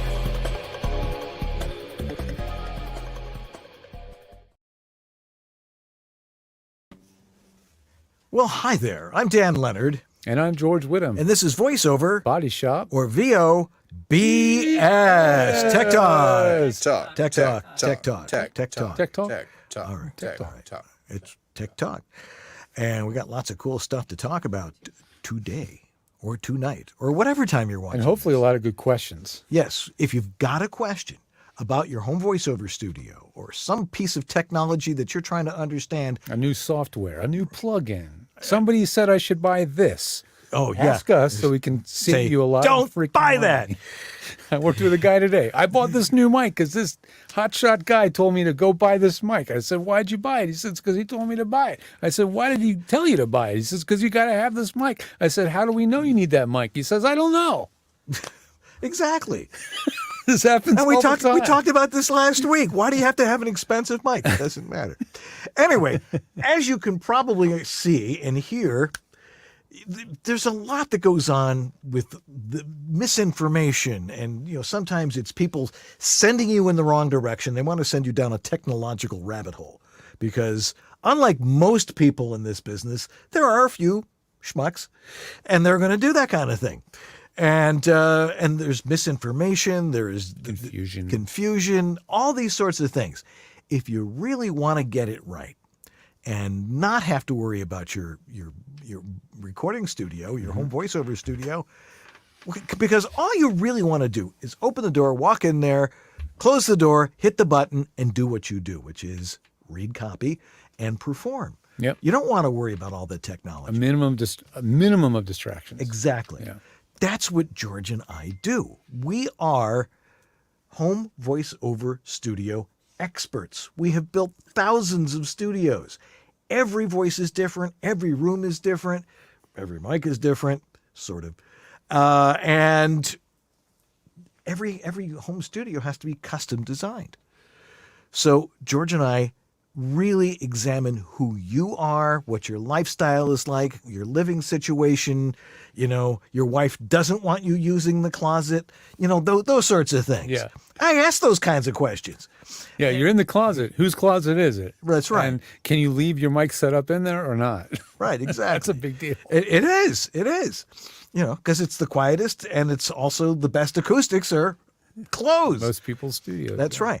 But if you want help getting your home studio started, or if you're having problems, if you don't understand the 3 important things about acoustics and mic technique and setting levels and all those sorts of things, and if you master those, you don't even need us. Well, you still will. All you have to do is contact one of us, and you can get a hold of George and all the services he has over at georgethe.tech. In fact, we have a landing page, georgethe.tech/VOBS, if you'd like to see our specials that we have for you. But yeah, that's where all our services are located. When you go to our services area, it's kind of a Greek restaurant menu. There's a lot of options. But on the left side, there's a filters area, and you can look for certain things that you need. Maybe it's just twisted wave. You can filter and make sure you're seeing all the twisted wave related stuff. Then when you go to book services, you're going to see availability of our team now, not just me. There are little initials in the calendar, and you can book a time with anybody on our team. And everybody in there are experts at that technology, whatever it be, twisted wave or whatever. So that's what we've got going on for you over at georgethe.tech. If you just want to work with Dan and just simplify your life, you head over to homevoiceoverstudio.com. Because, yeah, I take people very personally. You know, I really like to see what it is you do, how you live, and explain to you how to get your home voiceover studio set up quickly, easily, so it's hassle-free. Mm-hmm. Now, some guys, you know, they work with George. George works with the big boys. You know, he builds voiceover palaces. But you also work with people in their closets and stuff like that. Yeah. And I like to keep things simple and economical. And if you want to work with me, go over to homevoiceoverstudio.com. And if you already have your studio set up, but you're not sure about the sound, all you have to do is go to my website, homevoiceoverstudio.com. There it is, right over there, in front of George. There it is, right there. All you have to do is go over there and contact me there, and you'll also find my specimen collection cup. And in the specimen collection cup, you can dump your audio, your MP3 of your audio, so I can get an idea of what the raw sound of your studio is. Because everybody's like throwing all this processing and stuff in it. I don't want to hear any of that. I want to hear the raw sound to see what possible little tweaks we can make with it that way. But you don't use technology to make yourself sound better. You use technology to record yourself and make these minor little corrections. So go on over there. So anyway, it's time for George's tech update, and you got lots of cool stuff today, including this guy. Yeah, well, we've talked about it. We've teased it. This microphone probably needs no real introduction because, well, Rode is excellent at marketing. But it is a mic that has become a hot ticket. And so we finally got one to play around with. So this is the Rode NT1 that we all know and love, many of us, 5th gen. Right. And it's interesting because it looks very similar to its prior generation microphones. It's the same shape. It's the same size. Reportedly, it's the same capsule. And it supposedly it's supposed to sound identical to the last I thought it generation. sounded better, actually. Yeah, it may sound better. I mean, so that's the whole idea. So this mic's trick up its sleeve, of course, is not that it's just an XLR microphone. It also connects with USB. Now, what makes this kind of the part that I don't like is that you have to make a decision which one you're going to use. You can't have them both plugged in at the same time. The design choice to do this was probably to keep the design clean, not have any holes in the body of the microphone. You actually connect the USB in the same area as the XLR. It's just a little off, but you can't plug the XLR into You can't plug them both in at the same time. But when you plug it in with USB, it does then become a USB microphone. Now, it has no switches, dials, nothing on the body of the mic. It doesn't have a headphone jack, so if monitoring yourself for a podcast or something is your bag, it may not be a good choice for you. You might want to go with the NT USB Plus, which is a cheaper mic that has headphone monitoring. But if you want extremely high quality, extremely low noise, low distortion, great sounding audio, and you're doing performances, like you're doing games, you're doing characters, you're doing commercials, whatever, in those cases, you generally don't need to listen to yourself. And Dan's been preaching this for years. You don't need headphones. And so with some practice, when you get the mic in the right spot, it captures you as you sound in your space. It sounds amazing. The extra thing that this thing throws at you, and not only is the USB doubling as the mic doubling as a USB mic interesting, it also has this technology called 32-bit float. Everybody's talking about it. Nobody understands it. Yes. So 32-bit float is a strange beast, and I thought maybe without creating an absolute calamity, if this thing will let me do a share screen, I thought, yep, of course now it wants to give, I have to give permission, and then I'll have to leave the show to come back. Let's see what happens if it'll let me do this. Yeah, I got to quit and reopen Chrome. I have to leave the show. So I'll sort of improv while I do this, since we're not using this to run the show, thank goodness. So the whole idea here is that with 32-bit float recording, it's capturing a much, much wider dynamic range, from the absolute quietest possible sounds that the microphone can hear to the loudest. Right. And it's something like 140 decibels of dynamic range or something, right? That's pretty I good. think the quietest the microphone gets is 4 dB, something like that. That's the self noise. Right. The self noise on a road is legendarily low. It's very low. The thing you're going to hear is your room tone, your air conditioning, the environment around you. That's what the mic's going to hear, and that's what you're going to hear from the mic. At the loud side, on the loud end of the spectrum, the microphone will absolutely handle anything that your human voice can throw at it. Meaning that you can scream at it, you can yell at it. You don't overmodulate. And the mic is not going to clip. So being that as may, you don't have to worry about setting gain when using this very specific methodology of recording called 32-bit float. And Rode does it in a unique way. What they do is they take the input, inside the microphone is basically an entire signal chain. Yeah. But multiple signal chains. There's actually 4 different mic preamps and analog to digital converters inside this thing on the circuit board. The signal is split over different sets of gains. So like if you're speaking very softly, it's using one circuit. If you're speaking at a certain level, again, what these levels are completely proprietary, like trade secret, patented, we don't know. But it divides that into different volumes. Then those are all converted into digital. And then at the other end, some algorithm or whatever combines those back into one signal.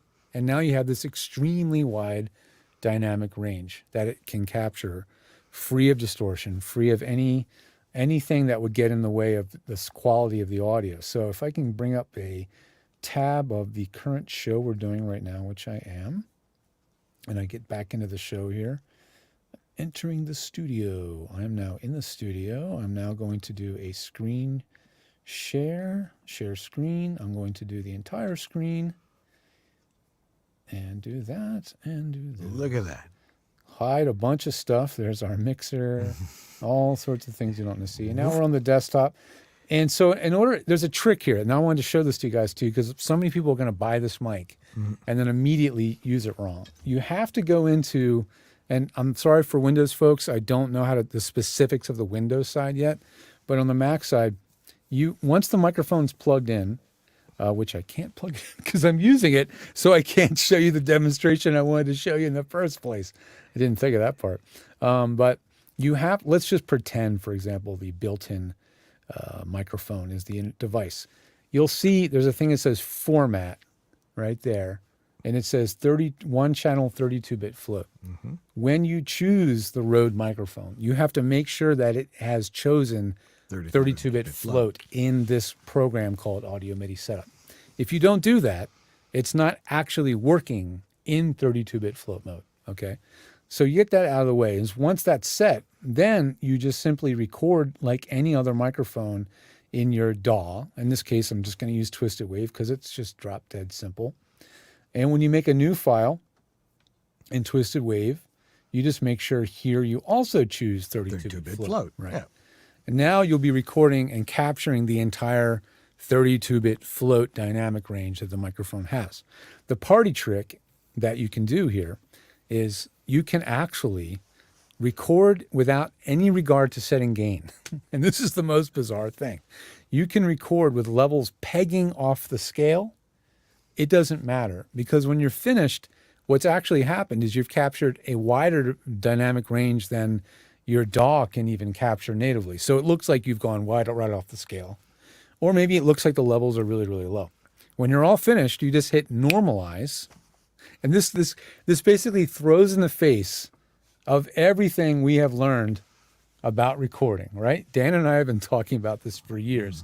You got to set your gain correctly, proper modulation, peaks between -12 and -6, on and on and on. Well, screw that. Don't rely on normalizing. This throws all that convention out the window, and now you actually use normalize to correct the levels before you start editing, which is very strange. It's a new way of working, and I don't know, Dan, do you know anybody that's like made that a part of their workflow yet? Not yet, because nobody understands it yet. Yeah, it's such a new thing. I'm planning on, now I have the mic, of doing a little bit more of a comprehensive video. It's going to be on the George the Tech site eventually, and you can watch it and kind of watch me use it and learn it, and you can kind of follow along and see how it works in the context of a voiceover session. But it's the new thing. It's a very unique workflow. It breaks all of the convention and rules that we've talked about. And it's fascinating. It's new stuff, and it took me quite a while to be convinced that it was a real thing. Yeah, I really thought it was a marketing hooey. We were at VO Atlanta, and we were talking to the rep from Rode, and he demonstrated it. I mean, you, me. I think Ryan was there, and Brian. Yeah, Ryan and Brian. Brian, and, both of them. Yeah, Mike McGonigal was in there. Yeah, Mike was there, and a few others, and we're all like. Yeah, we were impressed. We did some tests. We had, oh my gosh,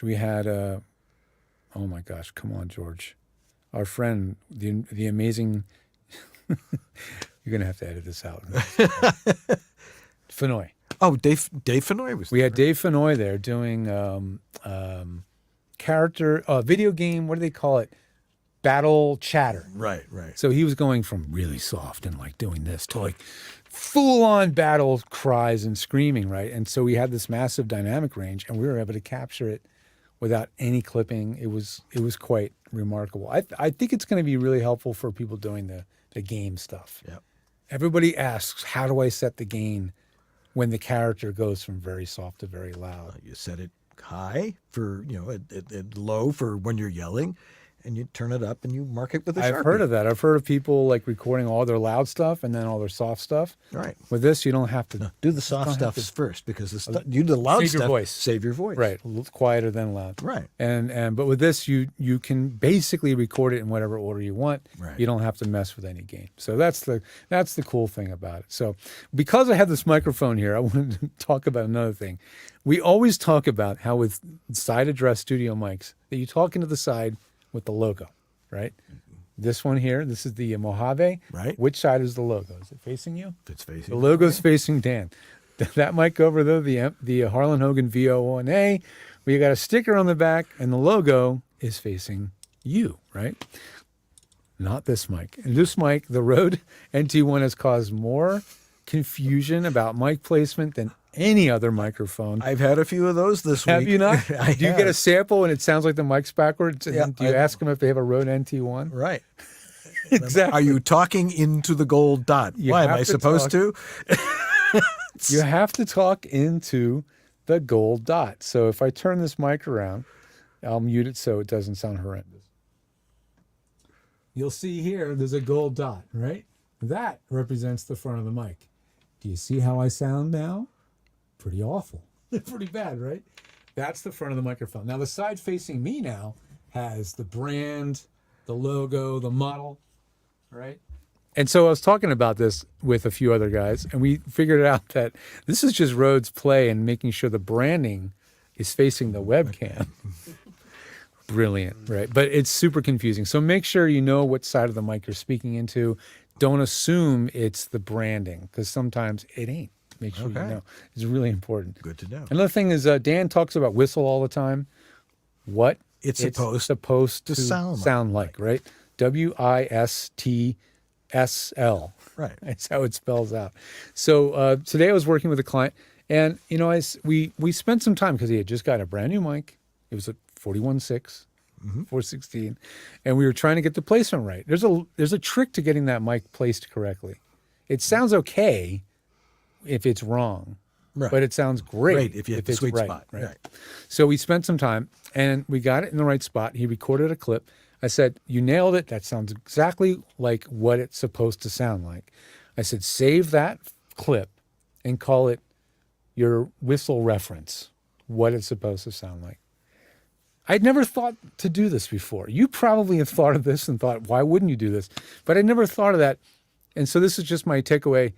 Once you work with Dan, me, or any, and you get that mic dialed and it's exactly in the sweet spot, record a sample, save it on your desktop, somewhere you're going to find it, call it your reference or your whistle reference or whistle file. Right. You can always go back and take a listen. Because you'll take these sessions with us, then you'll go off with your life. You'll go on vacation. You'll go. Oh, I forgot about how to do that. Yeah, or you haven't looked at the mic in a month or two because you're still kind of kicking you're still getting into it. You're not in a routine. You're going to completely forget where that mic was or what it was supposed to sound like. So keep a whistle file, and so you have a reference because you got to listen. You got to be really familiar with the way what you actually sound like on that microphone. So just a little fun tip. Another little quickie. Good friend of the show and client, Jonathan Grant. He's been one of the names we read at the end of the show for years. He said, "I've been trying to chase a buzz out of my studio for a long time." He's a very technical guy, right? So he's thinking, I'm losing my mind. I have tried everything. In the end, what was the problem? His UPS, the uninterruptible power supply. The backup battery. The backup battery, exactly. And those are, a lot of time we get those to not only protect equipment, but also to clean up the power. Because a lot of them have built-in power filtering. Turns out that was causing his buzz. He eliminated every other source.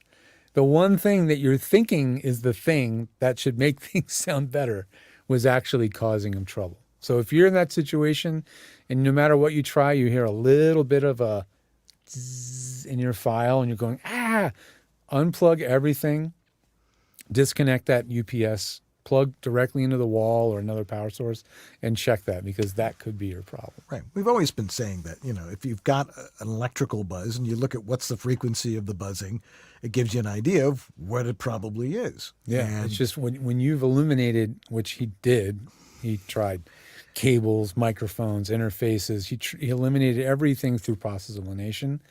That was the surprise. It was actually the power source that he was plugged into. I'm going to put that in my notebook, and when that comes up, lock that one away.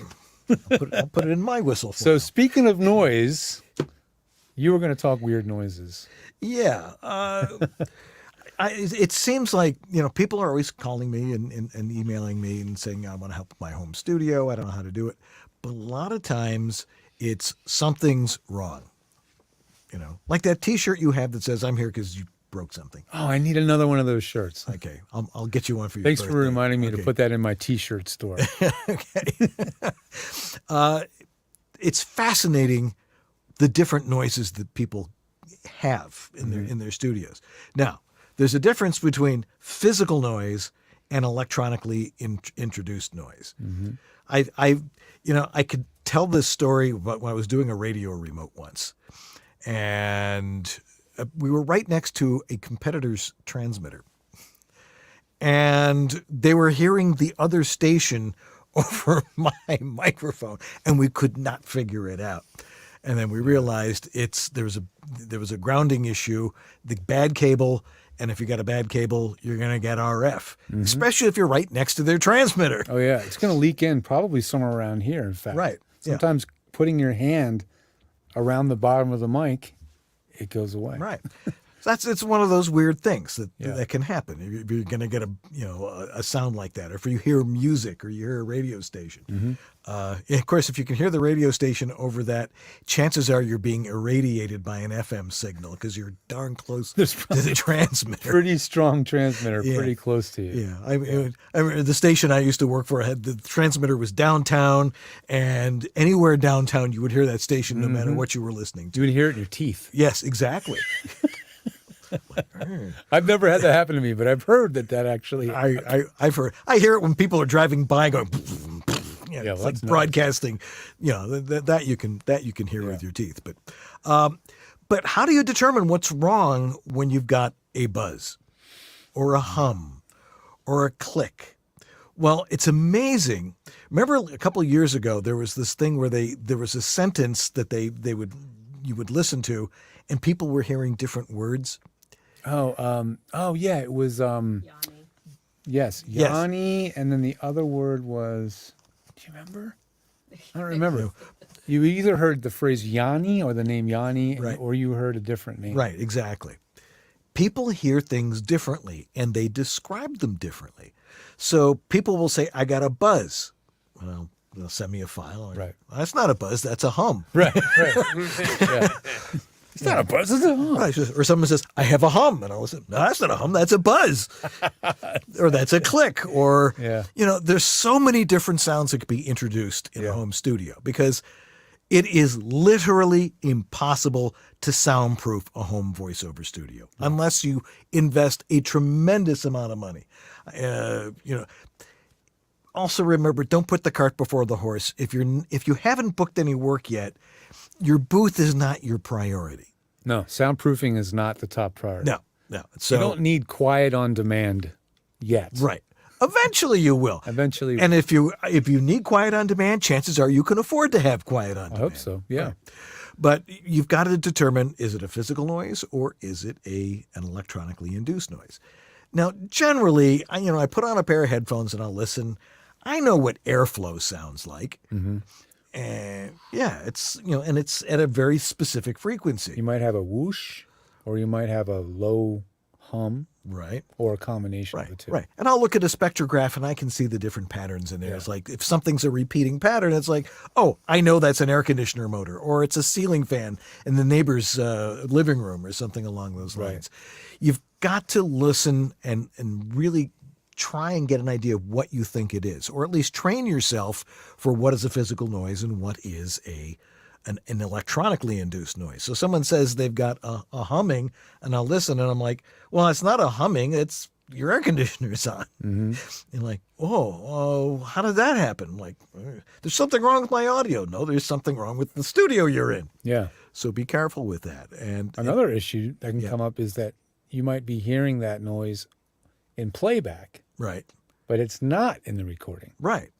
That happens a lot. Yeah. And it's like, well, I don't hear it. It's like the better of the two. Right, exactly. At least the files you're sending out are clean, but whenever you play it, you're going, I hear nothing. I don't hear anything. What's going on? It's like, what? And then my question is, how are you listening to it back? What is your playback system? Are you listening on headphones? Are you listening on studio monitors?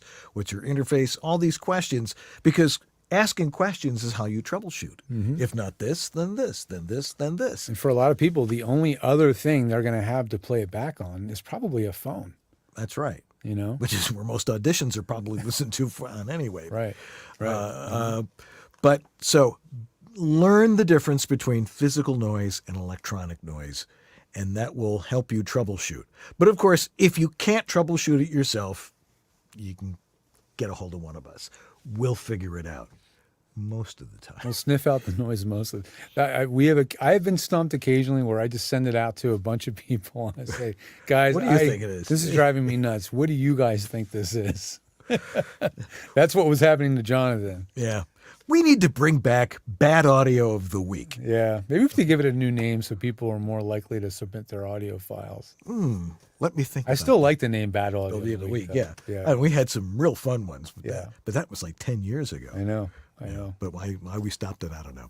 Anyway, we're going to take a quick break and we're going to answer your questions, which you still have plenty of time to put in the chat room so we can answer your questions about your home voiceover studio here on VoiceOver Body Shop Tech Talk. Don't go away. We'll be right back. Hi, this is Bill Farmer, and you are watching VoiceOver Body Shop. It's great.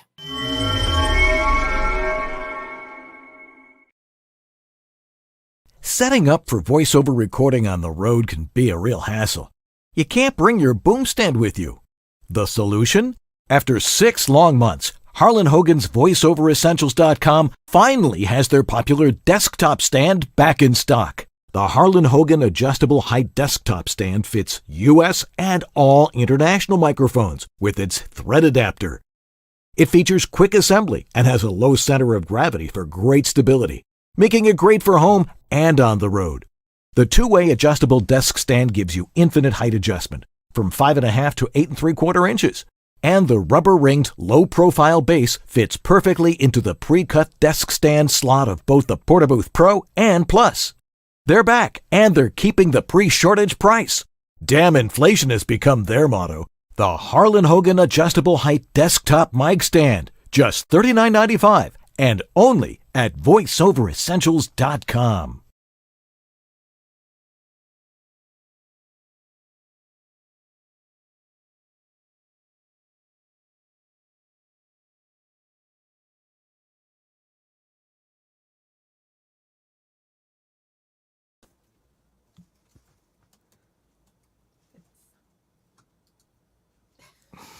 Hey, everybody.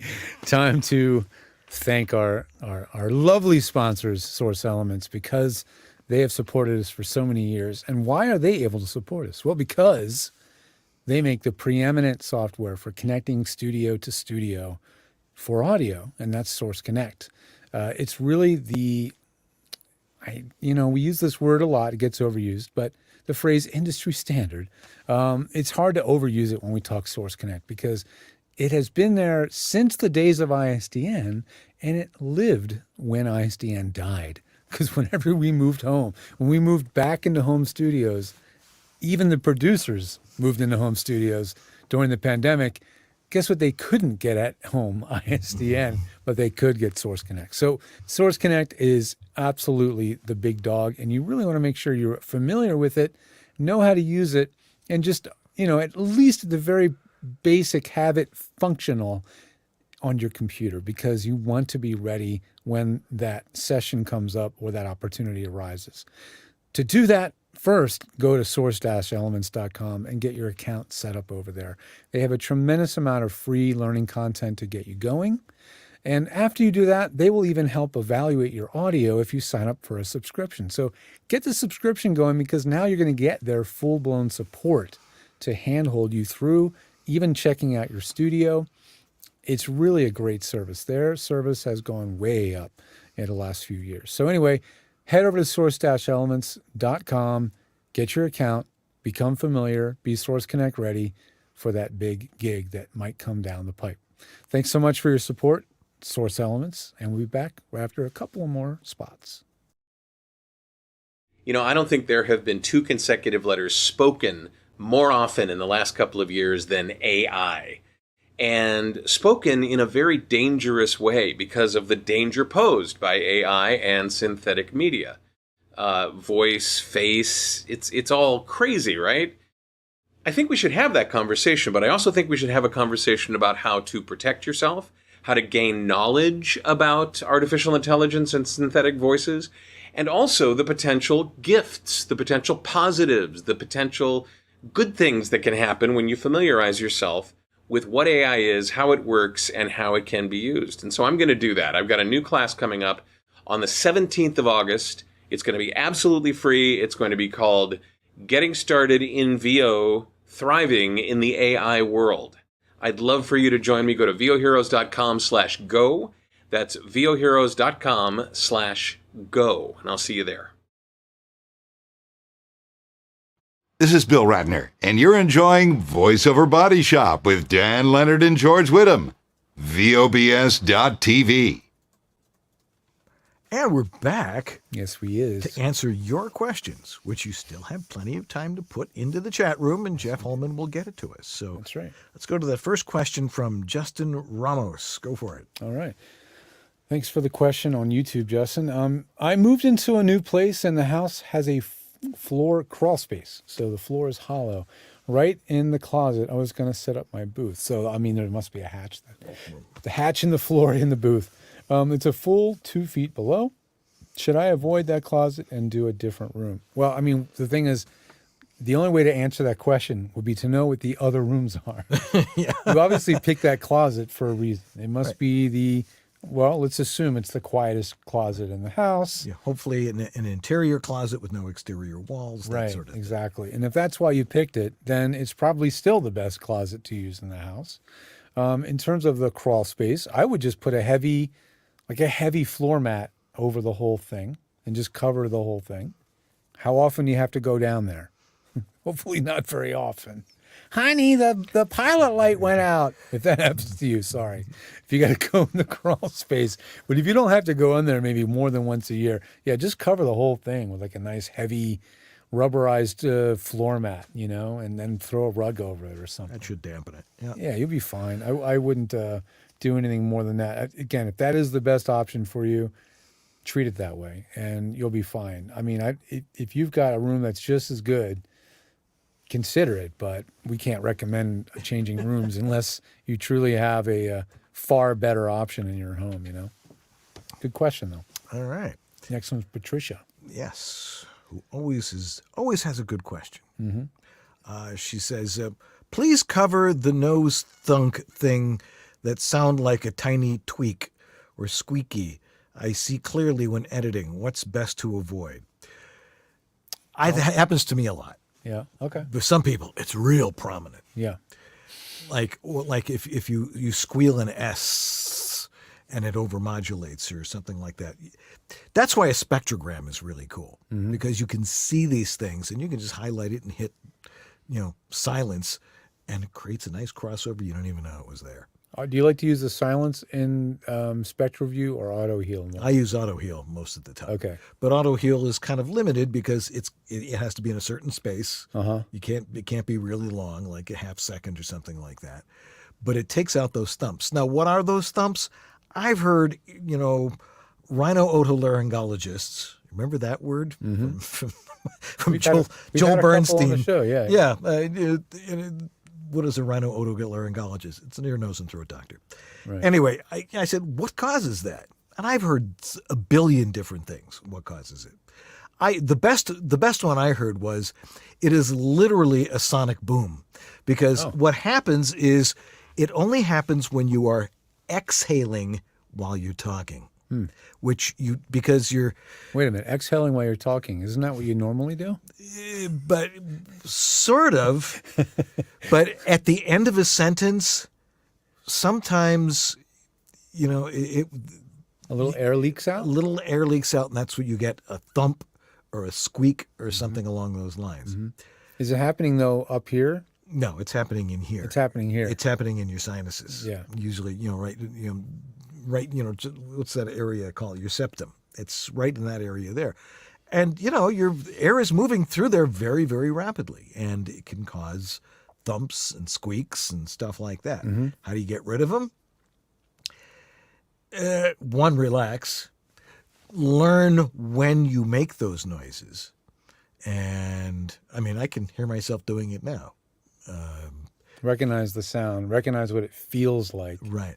Try not, Debbie Derryberry was always talking about it. And last week, Chris Lansdowne was talking about it. When you're throwing your voice in different parts of your head, like If you're talking way up here, you go like that. Or if you're talking way down here, it's going to come from down here. And so what you want to do is learn how to breathe properly. And try not to talk through your nose. Yeah. A lot of people are nasal talkers. People who are nasal talkers, getting lots of thumps from that. That's generally what it is. And, it's like, well, people from New York talk like that. And I'm like, no, people from Los Angeles talk like that. It doesn't matter. It's not geographical. Right. But in a spectrogram, in, say, Adobe Audition, it's easy to take those things out. But you have to recognize them.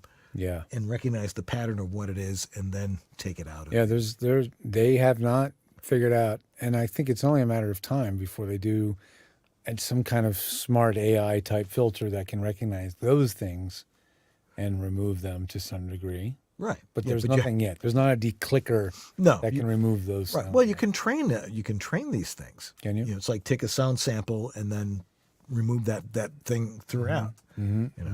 Personally, my philosophy is always make sure that it is physical. What is the physical source? And get rid of the physical source. Try not to rely on technology to get rid of it. Yeah. But there is stuff that you can use to So get rid of it. that sound, does it vary in volume based on how loud you're speaking? versus a mouth click, which is more of a sort of just a mechanical sound. Well, mouth clicks generally come from dehydration. Right. But those don't vary in volume. No. It's just when you make a always click. the same, right? But the thump, does it vary in volume, or is it when you hear it? Is it pretty much it's always always the same? consistent? Okay. Because it's the same thing, and I'm the right distance from the mic, and that's always what I'm going to hear. Yeah. So, yeah. but here's the other thing about that: when we're talking to other people, they don't hear it. No, they really don't. Because we're not talking, 5 inches from their eardrum. And they aren't sitting there listening to you with headphones, extremely high quality studio headphones. Right. So generally, I've heard commercials where I hear it, and I've heard e-learning stuff where I hear it.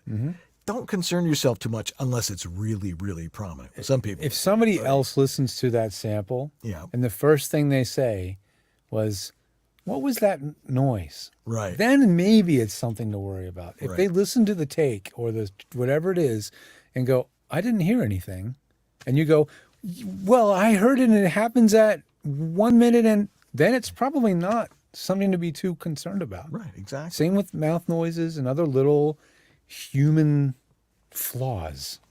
Like, don't be overly... They're just human things. Yeah, don't be overly obsessed and concerned about, because these are also what makes you human and also what further differentiates you from everybody else. An AI voice. Yeah. That too, right? You don't want to be absolutely too flawless. So, alrighty. Thank you for asking. Yeah. Eddie Furier. Eddie, how you doing? Hey, Eddie. What are your guys' thoughts on the Zoom H6? Thank you. For what? Yeah. Well, if you're a field recording, you're getting bird sounds. Great for that. It's a great piece of kit. I mean, you can use it as a handheld recorder. You can use it as a multi-track recorder because it records 6 tracks. You can use it as an audio interface because it has a USB. It's fine. I mean, I haven't used it enough in comparison with the usual suspects like the Scarlett and et cetera. Right. But my understanding is that their most current stuff, like the H6, I think the N is the newest one, maybe. Yeah. Is that the preamps are perfectly clean. Yeah. They're fine. It's not real easy to use, though. Yeah, user interface wise is a little clunky. Because it's like, okay, go run through this menu and do that. Right. It's so much easier just to use a regular interface. But if you got an H6, Eddie, and you know how to use it, go for it. Yeah, it'll sound fine. It's just I wouldn't recommend. That wouldn't be the first thing I'd recommend. I would recommend a lot of other things, but if that's what you got, which I happen to know that Eddie, I think, does have one, it's perfectly fine. And if you're going to record away from the computer, or the computer you're using is unreliable, sometimes a standalone recorder, the one that uses flash cards, micro SD cards, like this, can be a better choice. Absolutely. If you feel like I can't trust my computer, last time I did this, I had a glitch or whatever, this would be a better alternative because it does one job. It records audio and stores it on a memory card. And that just automatically makes it more reliable than a computer for a lot of people. Absolutely. Mention the memory card issue. Oh, the memory card issue that I ran into about... On a Zoom. Oh, wait, which one? Which issue? Each Zoom will only allow a certain like you can't go higher. You have to look at their grid. Yeah. Because some of them you can't go higher than like 64. Oh yeah, when you're buying memory cards, right? Make sure you buy one that's compatible. You got to look at the manual or go online and make sure you buy a memory card that is the right size and class for that product, or it just won't even show up. Right. Yeah. So good Thanks, point. Sue. Thanks, Sue. Yeah. Yeah. It's time for the Jeff Cam. Time for Jeff Cam. Yeah. There he is. There he is. Here I am. All right. What's your question? My question. You're on the air. Go ahead. Don't Don't listen to your radio. What do you guys think of the built-in mic in an iPhone for video recording? Like, do I really need an external mic for recording on-camera auditions? It depends how far away it is. Yeah. 3 feet. Less than 3 feet. We're talking 2.5 feet max. Pretty Sue, good. will you toss me that microphone? It is just to your right. That one, right, but next to your hand. No, right. More right. Forward. Yes, that guy. If you would hand that to George. Yes. So the microphone on the iPhone 12 or any of the new phones, isn't a microphone. It's actually an array of microphones. There's like at least three microphones. Oh, wow. And it's doing something called beam forming. And it's like, so if you're speaking at the selfie cam, it's going to focus the pickup towards the selfie cam. If you're speaking on the back-facing cam, it's going to focus it towards the back, right? It does all this stuff automatically. And it sounds remarkably good. But it's only going to be good if the acoustics are good. And I know you've done a lot of work to get your acoustics. How's it sounding in there now with all the stuff you've added to the room? Actually, I haven't put it all together. I've got all the ingredients, and I just put it all. Well, it's all about acoustics at the end of the day, but the microphones built into any modern iPhone, iPhone 10, 11, 12, 13, are really good. And so it really does come down to acoustics. And the only way you're going to get something that sounds better is to use a specific, mic just for like a little shotgun. This is the mic. Video Mic Go 2, right? Made in Australia. Yeah, by Rode. The gold dot's here. You don't talk to it like that, though. Exactly. See there, there's the gold dot right wait, there. How am I supposed to speak into the gold dot? No, they should put the gold dot right here. Come on, Rode. I'm going to talk to those guys. What are you thinking? But it's also got this little VU meter on it, because if you talk loud, it'll turn red, so you're overmodulating. Yeah, a little light. This is a great mic for doing that. I was noticing the other day as I was sitting on the table in my acupuncturist's office, because I like to listen to music while I'm, having needles stuck in me. I would too, actually. Yeah, and I'll take my phone and I'll put it behind my head like this, and then I suddenly realized it was in real discrete stereo.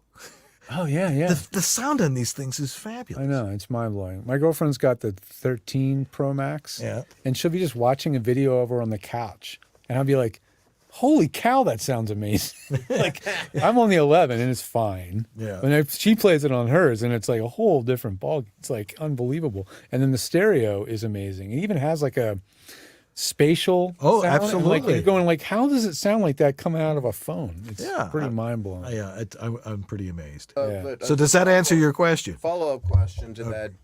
George, didn't you say you had problems recording videos with that mic specifically? Sometimes I did have trouble at VO Atlanta. In hindsight, I should have used the Rode has their own video app. Right. Just for using Rode their Connect. microphones. Yeah. Is that what it's called? Rode Connect. Yeah. And in hindsight, I probably should have used that. Yep. Because, I was using what I was familiar with, which is the built-in video app. But if I'd used that, it would have probably been more of a guarantee that it was going to work without any issues. I actually just got a new Rode product. I got a Rode wireless Me. They make these little square wireless microphones now that are very popular. Called the wireless Go 2. Right. I've seen those. So I got the bargain one. It's called the Me. And I got it because the receiver is also a microphone. So you put the little receiver on top of your iPhone or whatever, and you can put the transmitter over on your subject. They're being heard, and then the mic on my phone is also being heard. So I can interview or talk, vlog, whatever, and actually capture both sides. And you know that you're hearing it, and you know that it's working. Right. So I'm going to be using that at One Voice conference coming up this weekend, which by the time you're hearing this was last weekend. And I'll be playing around with that. But is that necessarily better than the mic on the phone? I don't know. It really does depend on the room, what you're doing, how far away from the camera you are. But I think if you're within 2 to 3 feet, you might find the built-in microphone sounds quite good. I think it sounds awesome. And so many people are like, you need an external mic. Yeah, if it sounds good, it is good. As we always say. All right, thanks. So, totally. All right. Art Kneedle has it's probably Art Needle, but there's a K there. So I'll call him Art Kneedle. Tonight you're Kneedle. So go for it. We have Knoebels Grove in Pennsylvania. It's really KNO. It's Knoebels Grove, so we could say that. It's using a mic's high-pass filter, the same as Destructive Edit. When would I want to use it versus a manual equalizer edit in post? Not a bad question. That's a good question. Yeah, well, it is destructive. We say it's destructive because the audio captured with that filter is permanent. Once it's there forever. Yeah, you are printing, quote unquote, printing the effects. Right. Right. So it's permanent. It's always going to be there. So from that, strictly using that definition, yes, it is a destructive edit. It's always there. It's another one of those, if it sounds good, it's a good thing. If you like the way that audio sounds using the low cut / high pass, they mean the same thing, whatever the mic company calls it. If you think it sounds clean and good and you're not losing too much of the low end octave of your voice, I say use it. It means that the original raw file will be a little cleaner. There'll be less rumble and junk you have to clean out of the file when you're editing.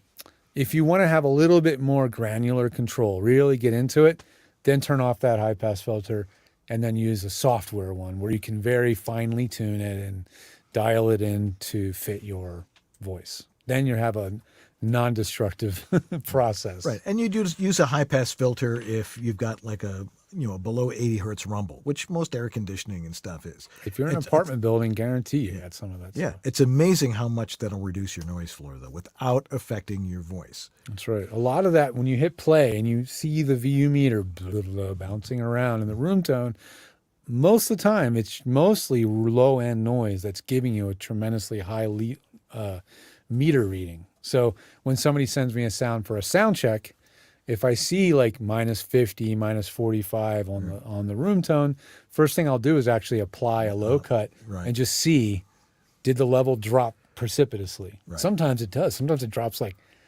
10 to 15 dB just from doing that, Yeah, a low cut and a high pass filter are the same thing. Yes, that's right. They're both used interchangeably and it's the same concept. So yeah, good question. Side note, Art lives in Pennsylvania. Hey, then you might know where Knobel's Grove is. Then his name is probably Kneedle. We need to know. Put it phonetically into chat so we know how we're saying your name.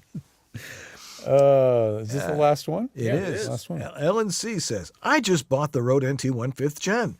Just to get this right, 32-bit float is only available on the USB connection? Yep. Correct. That's all for tonight, folks. Now, if you were listening a little while ago, George was explaining 32-bit float. Yeah, that is true. It is a special built-in feature that will only be usable when using the USB connection. As soon as you go back to a standard conventional XLR, you're bypassing all of that magic circuitry, and it's now just a regular, good sounding, great sounding studio mic. And so that it has two personalities. So you're going to find that one ways may work better for you, and you're going to have to compare them and experiment and see what works better for you. Yeah, and like I tell people, go out and play.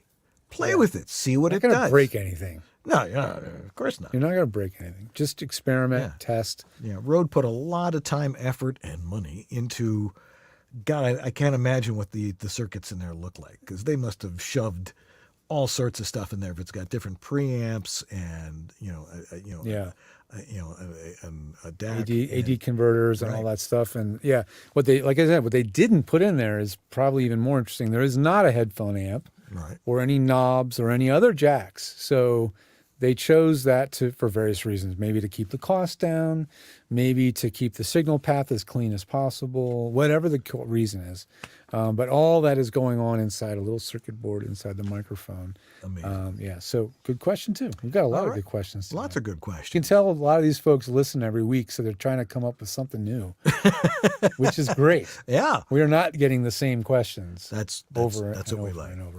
All righty. Well, thank you for all your questions. If you want to get your question at the front of the queue, all you have to do is use your email and go over to theguys@vobs.tv.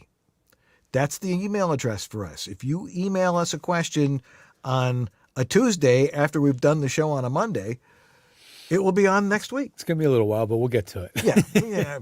I mean, I see these things. I'm like, okay, I got to take note of this. Yeah, but it'll be the top of the queue. Absolutely. So write your question. It gives you some time to think about it and write your questions. Anyway, we're going to take a quick break and we will wrap things up for this week right after these very important messages. Don't go away. You're still watching VOBS? Your dynamic voiceover career requires extra resources to keep moving ahead.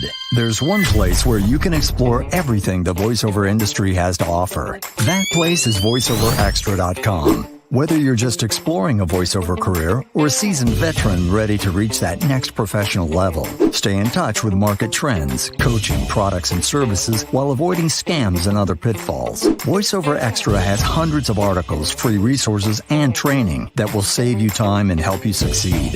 Learn from the most respected talents, coaches, and industry insiders when you join the online sessions, bringing you the most current information on topics like audiobooks, auditioning, home studio setup and equipment, marketing, performance techniques, and much more. It's time to hit your one-stop daily resource for voiceover success. Sign up for a free subscription to newsletters and reports. It's all here at voiceoverextra.com. That's voiceoverextra.com.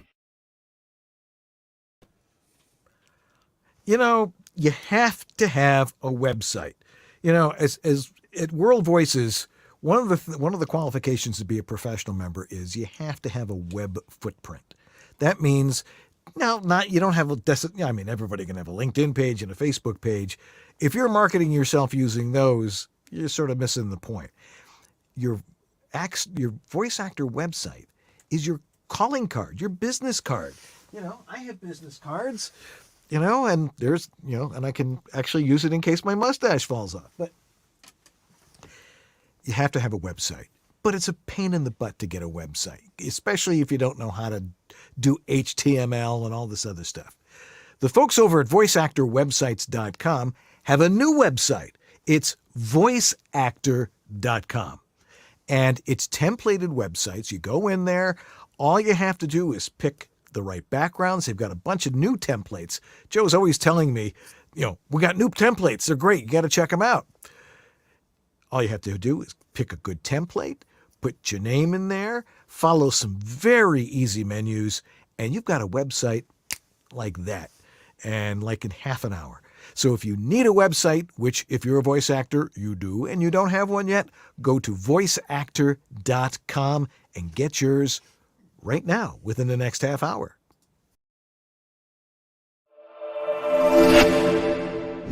We are the World Voices Organization, also known as WOVO. We're the not-for-profit industry association of freelance voice talent. Voiceover is a complex entrepreneurial business.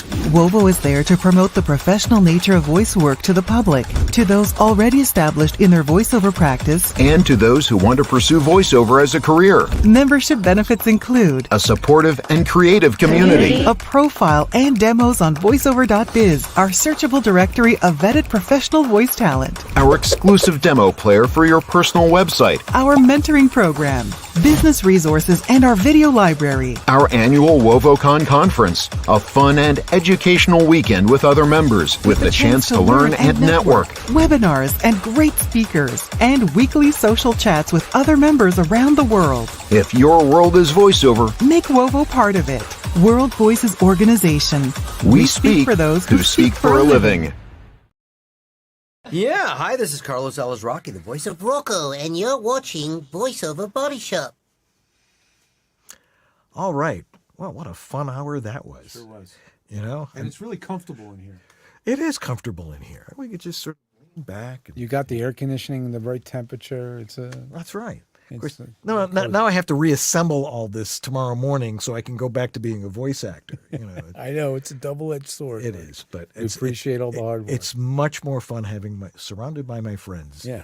And doing this kind of stuff. And a guest in studio as we had last week was a blast.